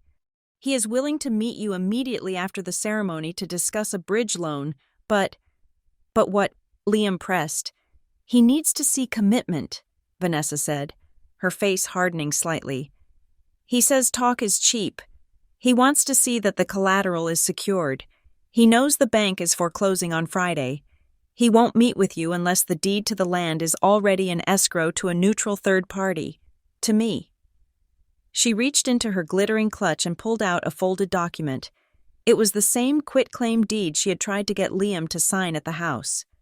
"I need you to sign this now, Liam," Vanessa said, slamming the paper onto the wobbly table. It transfers the title to my holding company temporarily. It proves to Novacor that the asset is safe from the bank. Once I show him this signature, he will cut the check for the loan tonight." Liam hesitated. He looked at the document, then at his mother. "Here, now without a lawyer." "We do not have time for lawyers," Vanessa hissed, checking her diamond watch. "The ceremony ends in 20 minutes.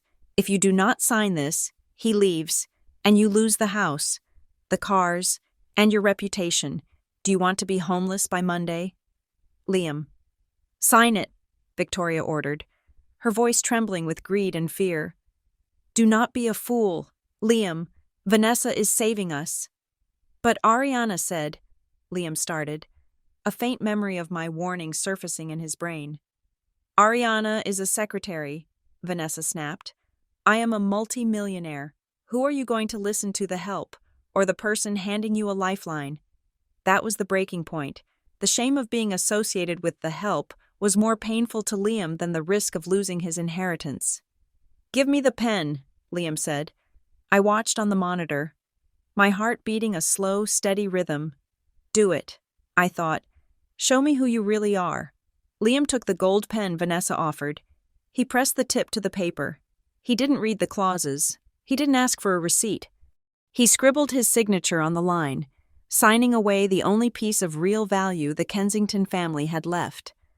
"Done," Liam said, exhaling a sigh of relief. "There, it is yours." He handed the deed to Vanessa. I watched Vanessa take the paper. She didn't put it in her bag immediately. She held it up, checking the signature, ensuring the ink was dry. Then, a transformation occurred. The frantic, helpful friend vanished. Her shoulders dropped. Her smile shifted from ingratiating to triumphant. She folded the deed and tucked it into her cleavage. "Thank you, Liam," Vanessa said. Her voice was different now, louder, carrying over the noise of the room. "You have no idea how long I have wanted that piece of land. My father wants to build a resort there. The ocean view is worth at least $10 million. $10 million? Liam blinked, confused. "But you said it was just collateral. You are giving it back after the meeting with the Novacor guy," Vanessa laughed. It was a harsh, barking sound that made heads turn at the nearby tables. "Oh, sweetie," she cooed, patting Liam on the cheek. "There is no meeting, there is no senior assistant, and I'm certainly not giving this back." The color drained from Liam's face so fast, he looked like a corpse. Victoria froze, her mouth hanging open. "What?" Victoria whispered. "But the loan—" "There is no loan," Vanessa said, stepping back and smoothing her dress. "You guys are broke, toxic assets. Did you really think I was going to bail you out? I just wanted the cliffside property, and thanks to your stupidity, I got it for free. Well, for the cost of a fake smile and 10 minutes of my time." You lied," Beatrice gasped. "It is called business, honey," Vanessa sneered. "Now, if you will excuse me, I have a real VIP table to get back to. You can stay here by the toilets. It suits you." She turned to walk away. "No," Liam roared. He lunged across the table, knocking over the centerpiece. "Give it back, you thief!" He grabbed Vanessa's arm. She shrieked, dropping her champagne glass. "Security!" Vanessa screamed, playing the victim instantly. "This man is assaulting me." 3 large security guards materialized from the shadows. They grabbed Liam, pinning his arms behind his back. Victoria was screaming, clawing at the guards. "She stole our land," Victoria yelled, her dignity completely shattered. "Arrest her. She is a con artist." "Get them out of here," Vanessa ordered the guards, holding up her wrist as if it were injured. "They are drunk and hysterical."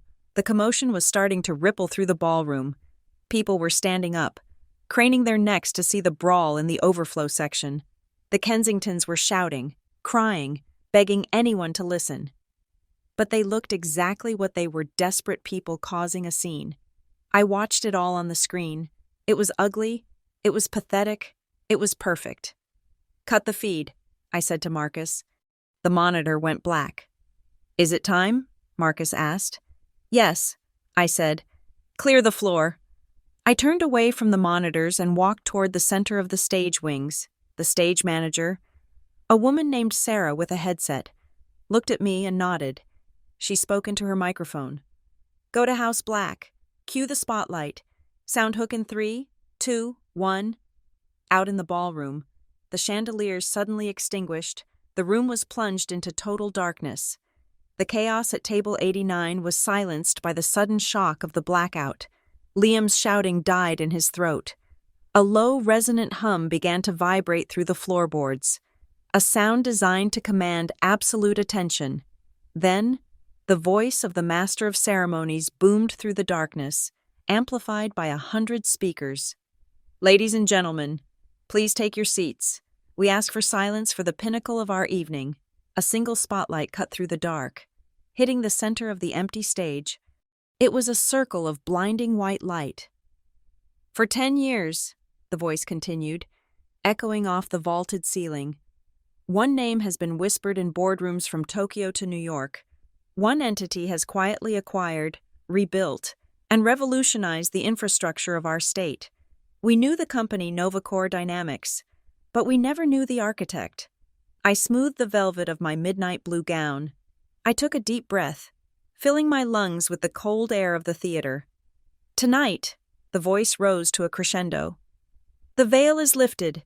She is the silent guardian of our economy, the unseen hand, the most powerful woman of the decade. The massive screen behind the stage lit up.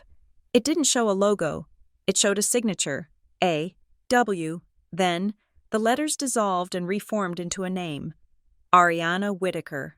A gasp went through the audience. It started as a ripple and turned into a wave. I could hear the murmur of confusion, the rustle of programs being checked. Please welcome, the announcer roared, the chairwoman of Novacore Dynamics. The heavy velvet curtains in front of me parted. The hydraulic doors hissed open. I stepped out.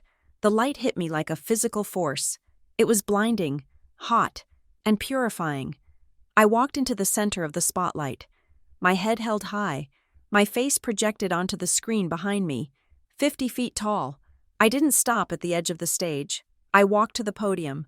I gripped the sides of it with hands that did not shake. The applause began. It started with the governor in the box, then the front row, and then it swept back like a wildfire, consuming the entire room. But I wasn't looking at the admirers. I wasn't looking at the cameras. I looked past the lights, piercing the darkness with my gaze, finding the exact spot where security was currently holding a weeping Victoria and a struggling Liam. I saw their faces. They had stopped fighting. They were frozen, their eyes locked on the stage, their mouths hanging open in a rictus of absolute, earth-shattering shock.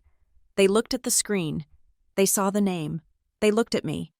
They saw the secretary they had left at the service entrance, and in that moment, as Vanessa Sterling's smug smile vanished and the Kensington's world imploded, I leaned into the microphone. "Good evening," I said, my voice magnified to godlike proportions.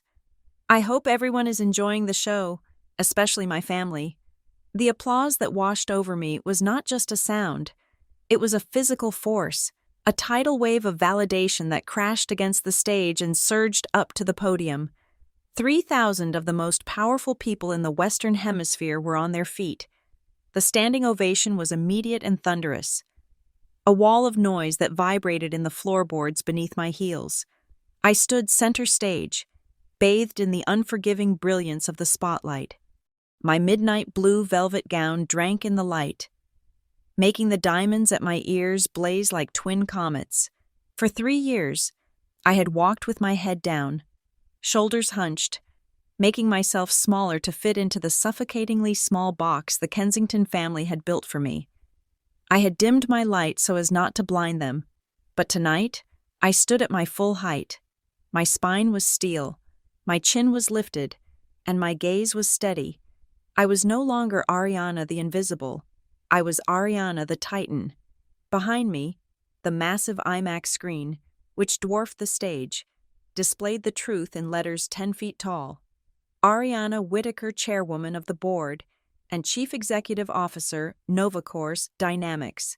the master of ceremonies' voice returned, booming over the applause, narrating the reveal that was currently shattering reality for 3 specific people in the back of the room. She began her tenure undercover, the MC announced, his voice filled with reverence, choosing to work in the mailroom and the administrative pools to understand the heartbeat of her company from the ground up.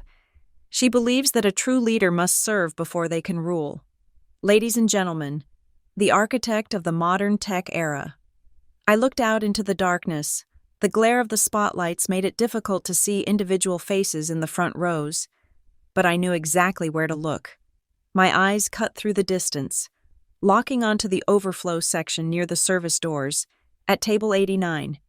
Time had stopped. Liam was standing. Or rather, he was frozen in a half-crouch, detained by the security guard's grip on his shoulder. His face was a mask of absolute, incomprehensible horror, the champagne glass he had been holding, or perhaps he had grabbed it from a passing tray. In his panic, slipped from his numb fingers. It fell in slow motion, shattering against the hard floor, splashing wine onto his rented tuxedo shoes. He did not blink. He did not look down. His eyes were fixed on me, bulging as if his brain was trying to reject the visual input it was receiving. He looked at the woman on the screen, the billionaire CEO, and tried to reconcile her with the wife he had ordered to steal printer paper 2 days ago. The cognitive dissonance was tearing him apart. Next to him, Victoria had collapsed back into her chair. She was rubbing her eyes frantically, smearing her mascara across her cheeks in jagged black streaks. She truly believed she was having a hallucination. I saw her mouth moving, forming the words, "No. No," over and over again. She looked from the screen to me, then back to the screen, desperate to find a flaw, a difference, something to prove that this was a doppelganger.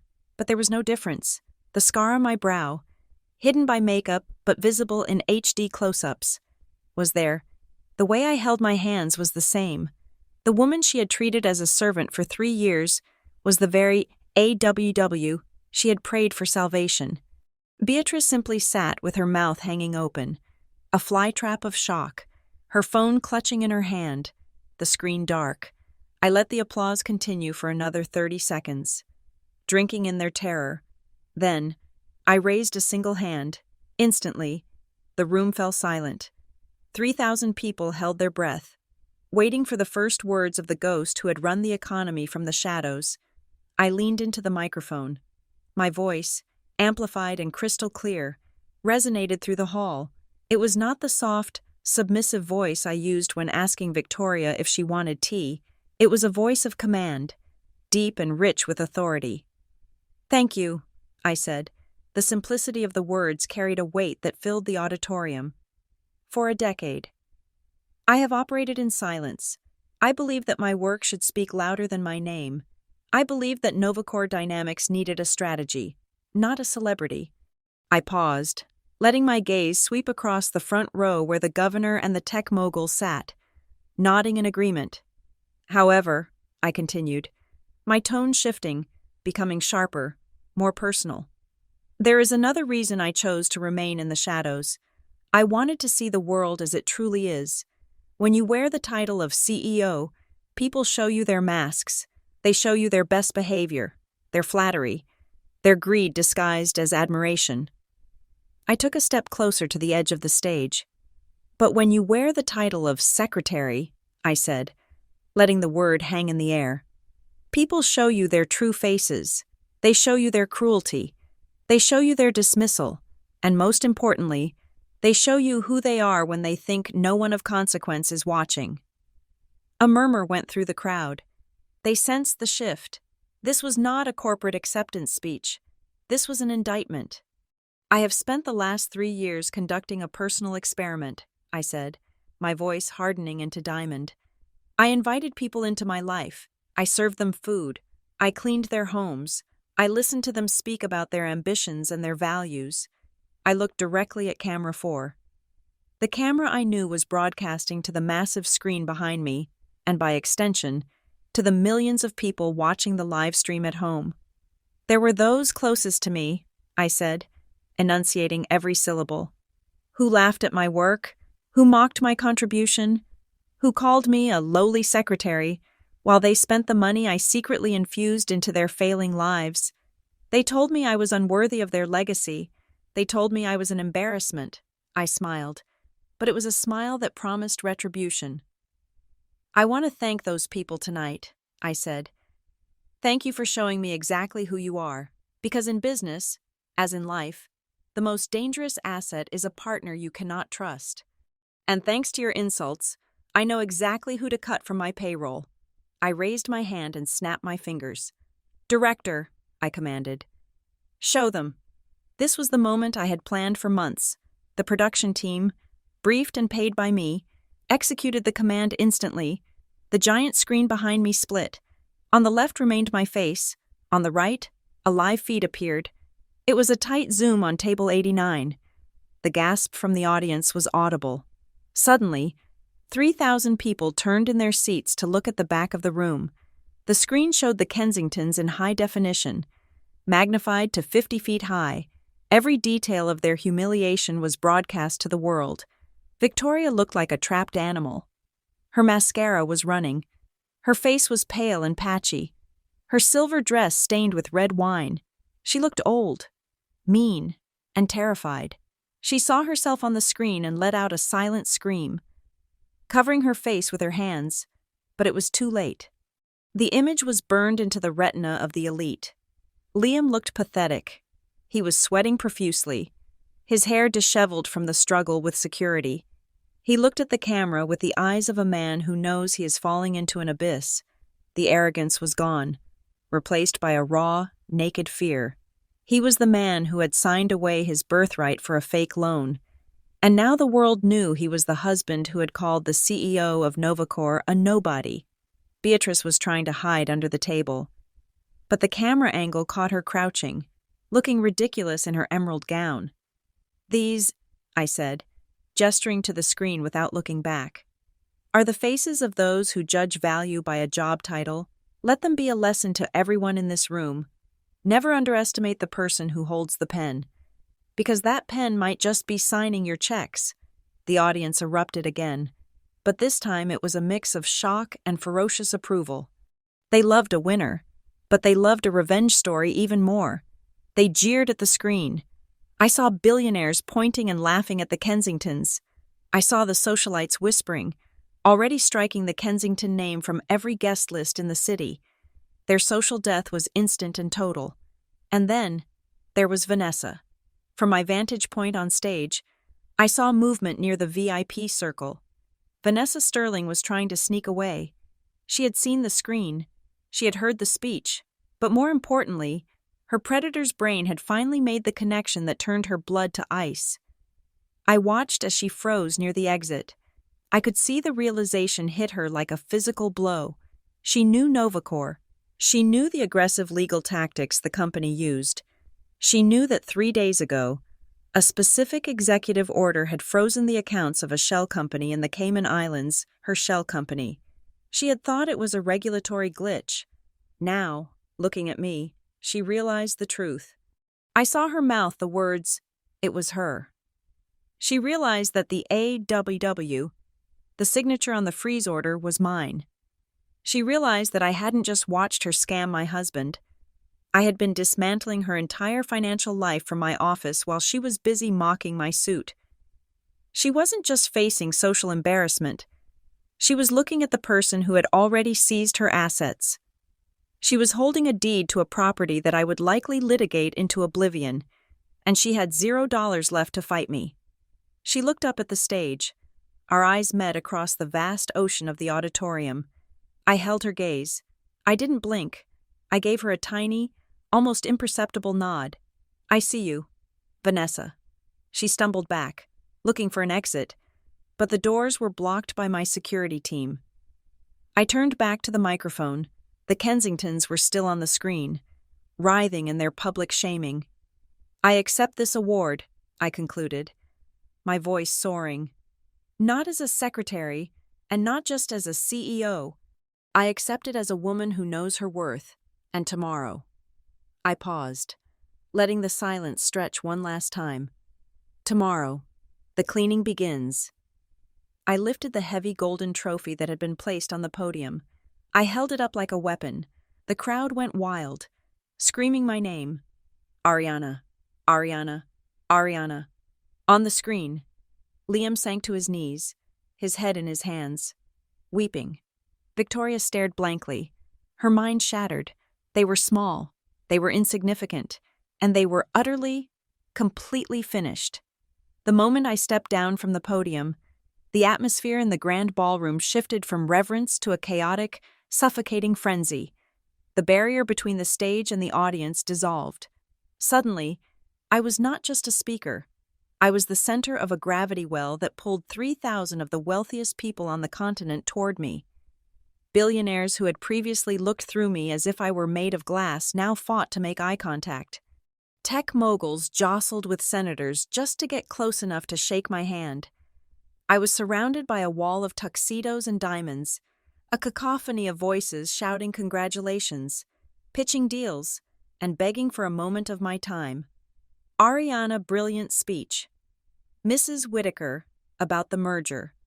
Can we schedule a lunch? My plane is at your disposal. I moved through the sea of bodies with Marcus and his security team forming a human wedge around me. I kept a polite, frozen smile on my face, nodding acknowledgingly, but stopping for no one. My destination was not the bar, nor the exit. I was simply holding my ground, waiting for the inevitable collision, and there it was, from the back of the room, cutting through the crowd with the desperation of drowning rats. Came the Kensington family. They looked nothing like the arrogant trio that had left the house 3 hours ago. Victoria's silver dress was torn at the hem, likely stepped on in her haste. Her hair was coming undone, wisps of gray flying loose from her lacquered updo. Liam was sweating so profusely his shirt was translucent. And Beatrice looked like she was on the verge of hyperventilating. They shoved people aside, ignoring the angry protests of the elite. They had only one goal: to reach the woman they had scorned, who had suddenly become their winning lottery ticket. Ariana! Victoria screamed, her voice shrill enough to cut through the din of the room. Ariana! Over here!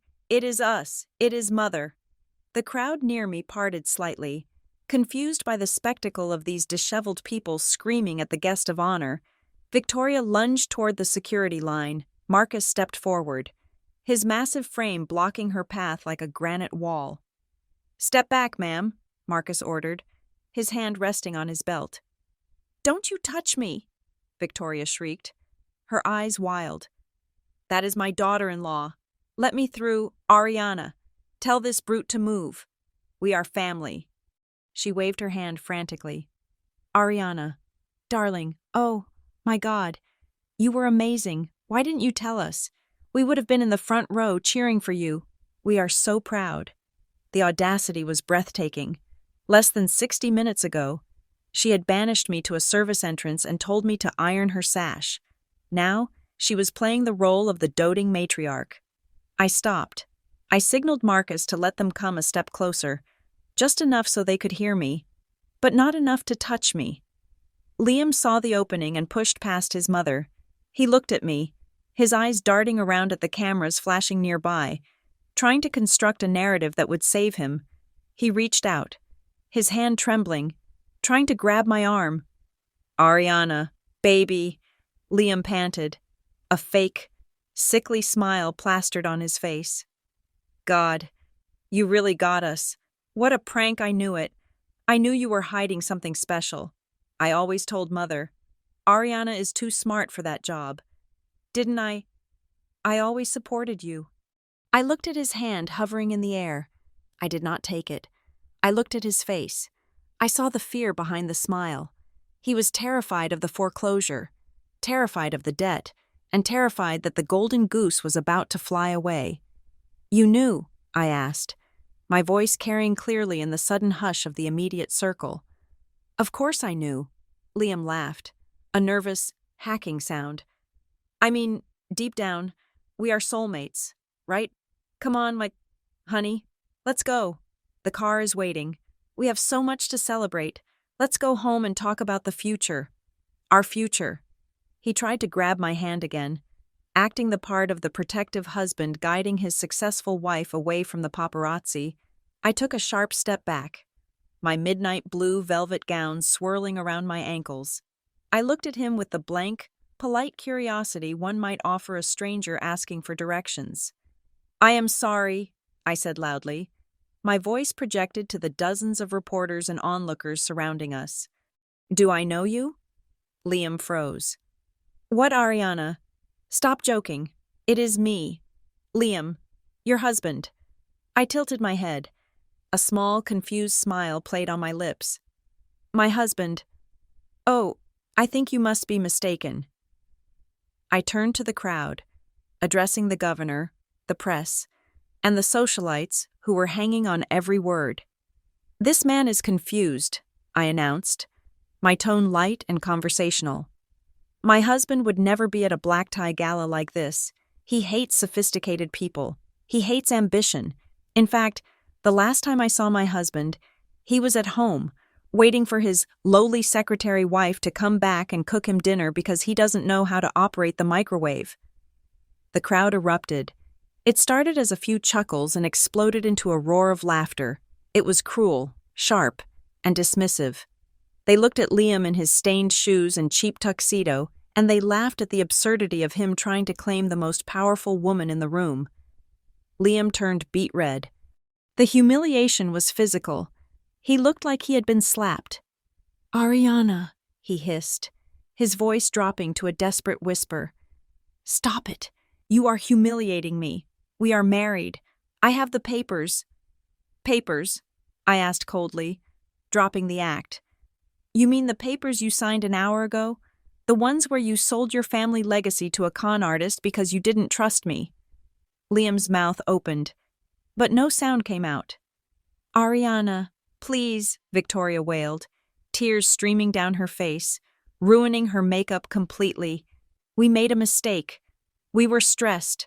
The bank, the house. We are going to lose everything. You are the CEO. You can stop the foreclosure. Please just sign a check. We are your family." "I have no family here," I said, my voice ice. "My family does not make me ride in the jump seat. My family does not make me use the service entrance." Before Victoria could beg again, the heavy double doors at the side of the ballroom burst open with a loud crash. "Federal agents." "Nobody moves." The laughter died instantly. A squad of 12 officers in tactical gear and suits, stamped with Economic Crimes Unit, marched into the ballroom. They didn't look at the guests. They moved with precise purpose. The crowd parted like the Red Sea. Leading the squad was Detective Miller, a man I had been feeding evidence to for 6 months. He scanned the room, spotting the scarlet dress near the exit. "Vanessa Sterling," he shouted. Vanessa was trying to slip out a side-fire exit, but 2 officers tackled her before she could touch the handle. They hauled her up, twisting her arms behind her back. The sound of handcuffs ratcheting shut echoed through the silent room. "Get off me!" Vanessa screamed, kicking and thrashing. "Do you know who I am? I am Sterling. This is a mistake. I will sue you all." "Vanessa Sterling," Detective Miller read from a warrant, his voice booming. "You are under arrest for securities fraud, wire fraud, grand larceny, and operating a Ponzi scheme. We have the wire transfers you attempted to make tonight." "It was a loan," Vanessa shrieked, looking wildly around the room. "Liam gave me the land. It was a gift." "We will let the judge decide that," Miller said. He signaled his men to drag her away. The Kensingtons watched, paralyzed. They thought this was their salvation. If Vanessa was arrested, maybe the deed was void. Maybe they were safe. Victoria let out a breathy laugh of relief. See, Liam, she is a criminal. The police are here to help us. Ariana called them to save us." She turned to me, a hopeful, delusional smile returning to her face. "Oh, thank you." "Ariana, you saw she was scamming us. You called the police to get our land back. I knew you cared." I looked at Victoria. I didn't smile. I just looked at Detective Miller and nodded once. Miller didn't follow Vanessa out. He turned. He looked at his tablet, then looked up, his eyes locked on Table 89's refugees. "Liam Kensington and Victoria Kensington," Miller called out. "Yes," Victoria said, stepping forward, smoothing her dress. "We are the victims here. That woman stole our deed. We are ready to give a statement." "You are not here to give a statement, Mrs. Kensington," Miller said. Walking toward them, he pulled out 2 more pairs of handcuffs. "You are here to be processed." "Processed," Liam squeaked. "For what?" "You are under arrest for conspiracy to commit fraud, tax evasion, and falsifying financial documents," Miller stated. "What?" Liam screamed. "That is insane. We didn't do anything." "We have your signature, Mr. Kensington," Miller said, holding up a copy of the document Liam had signed for Vanessa less than an hour ago. "When you signed this quitclaim deed, you transferred an asset to a shell company that is currently under federal sanctions for money laundering. Furthermore, by backdating the transfer, which you did to hide the asset from your mortgage lender, you committed bank fraud. We also found the secondary contracts you signed with Ms. Sterling's fake entities to hide income from the IRS. "I didn't know," Liam cried, tears snotting down his face. "She told me to sign it. I didn't read it. I just wanted to save the house. Ignorance of the law is not a defense." "Sir," Miller said. "Cuff them." The officers moved in. "No! No!" Victoria screamed as the cold metal locked around her wrists. "I am Kensington.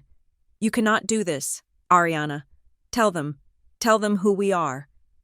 She looked at me, her eyes bulging with terror. "Ariana, help me. I am your mother-in-law. Don't let them take me to jail. I am an old woman."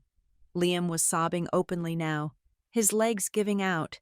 2 officers had to hold him up by his armpits. "Ariana, please. I am sorry. I will do anything. I will be a better husband. Just tell them it was a mistake."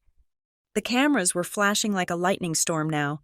Every second of their disgrace was being captured in high definition. The elite of the city watched with morbid fascination as the proud Kensington dynasty was dragged into the dirt. I stood on the raised platform of the stage, looking down at them. I was 10 feet above them, untouchable. I walked to the edge of the stage. I looked down into Victoria's weeping face. "You asked me to tell them who you are," I said, my voice soft but amplified by the microphone I still held. "Yes, tell them," Victoria begged. "Officer," I said to Detective Miller. The room went silent. Victoria stopped crying, hope flaring in her eyes. Liam looked up. "These people," I said, gesturing to the sobbing mess in handcuffs, "are strangers to me. Take them away." The hope in Victoria's eyes died. It was replaced by a darkness so deep it looked like death. "You bitch!" she screamed, lunging at me, but the officers yanked her back. "You ungrateful, heartless bitch, I gave you a roof over your head." "Get them out of here," Miller ordered. The police dragged them toward the exit. Not the main exit, not the VIP exit. They dragged them toward the service doors, the same doors near the toilets where they had been seated. Liam looked back at me over his shoulder one last time. His face was a ruin of snot and tears. He looked at the diamonds on my ears, the velvet of my dress, and the cold, hard judgment in my eyes. He realized then that he hadn't just lost a wife. He had lost the entire world. I watched them disappear through the swinging doors. The flashing lights of the police cruisers outside illuminated the hallway for a brief second, casting long jail bar shadows across the floor. Then the doors swung shut. The ballroom was silent for a heartbeat. Then, slowly, the applause started again. It wasn't polite applause. It was the applause of a coliseum that had just watched the lions feed. I stood alone on the stage. I felt lighter. The weight of 3 years of insults, of bad wine, of silence, of being the help, had vanished. I turned my back on the doors. I looked at my future, and it was gold. The fluorescent lights of the 2nd Precinct interrogation room hummed with a headache-inducing buzz, a stark contrast to the crystal chandeliers of the opera house we had left 2 hours ago. The air here did not smell of white roses and expensive perfume. It reeked of stale coffee, floor wax, and the acrid sweat of fear. I sat on one side of the metal table, my midnight blue velvet gown pooling onto the linoleum floor, looking entirely out of place in this cage of concrete and steel. Beside me sat Arthur Blackwood, the most expensive defense attorney in the city. A man whose smile was as sharp as a scalpel. He had his briefcase open, organizing documents with precise, terrifying calm. On the other side of the table, huddled together like wet rats, were Victoria and Liam. They had been stripped of their dignity. Victoria's silver dress was wrinkled, her makeup a tragic smear of black tears. Liam had lost his tie, and his tuxedo shirt was unbuttoned at the collar, revealing a neck flushed with hives. They were not wearing handcuffs anymore, but they looked more trapped now than they had in the back of the cruiser when I had walked in. Their faces had lit up with a pathetic, desperate hope. Victoria had actually reached out, thinking I was there to write a check, to use my newfound power to sweep their crimes under the rug. "Ariana," Victoria had gasped, her voice raspy from crying. "Oh, thank God. You came. Tell them this is all a misunderstanding. Get us out of here. The cells are filthy." "I am sure they are," I said, my voice neutral. "We need bail," Liam pleaded, wringing his hands. "The bond is set at $100,000 each. We do not have access to the accounts right now. Just pay it. Honey, we will pay you back. I promise." I looked at them. The delusion was fascinating. Even now, facing felony charges, they still viewed me as a resource, a bank account with legs. "Mr. Blackwood," I said, nodding to my lawyer, "please explain the situation to the defendants." Blackwood adjusted his glasses. He didn't look at them with sympathy. He looked at them as if they were math problems he had already solved. "Mr. and Mrs. Kensington," Blackwood began, his voice smooth and deep. "You are currently facing charges of conspiracy to commit wire fraud, bank fraud, and tax evasion. The district attorney has the deed you signed transferring the Cliffside property to a known shell company. That act alone, given your current foreclosure status, constitutes bankruptcy fraud. It carries a mandatory minimum sentence of 5 years in federal prison." Victoria let out a strangled sob. "But we were tricked. Vanessa tricked us." "The law does not care if you were tricked into breaking it," Blackwood continued. "You signed the documents. However, that is not your biggest problem." "What could be bigger than prison?" Liam whispered. "Your debt," Blackwood said. He pulled a thick stack of papers from his briefcase and slid them across the table. "You believe you owe money to the First National Bank for your mortgage. You also believe you owe the Commercial Lenders Group for your office complex downtown." Yes, Liam said impatiently. "We know we are in debt. That is why we need Ariana to help us pay it off." "You do not owe the banks," I spoke up, my voice cutting through the air. Liam looked at me, confused. "What?" "6 months ago," I said, leaning forward, clasping my hands on the cold table. "I authorized a strategic acquisition of distressed assets. I bought your mortgage. I bought your commercial loans. I bought every single promissory note with the Kensington name on it." I tapped the stack of papers. "I am the bank. Liam, I am the Commercial Lenders Group. I own your house. I own your office. I own the chair you are sitting on at home. You do not owe the bank $300,000. You owe me $12 million. The silence that followed was heavy enough to crush lungs. Victoria stared at me, her mouth opening and closing like a fish on a dock. "You," she whispered, "you bought our debt, Y2, to save us." I laughed. It was a short, dry sound. "Save you, no. I bought it because I knew you would default. I bought it so that when the time came to foreclose, I wouldn't have to wait for a bank committee to approve it. I wanted the pleasure of signing the eviction notice myself." You are a," Liam stammered, the realization hitting him like a physical blow. "The partner we wanted, the one we were praying for." "I am exactly who you wanted," I confirmed. "And I am exactly who you deserve."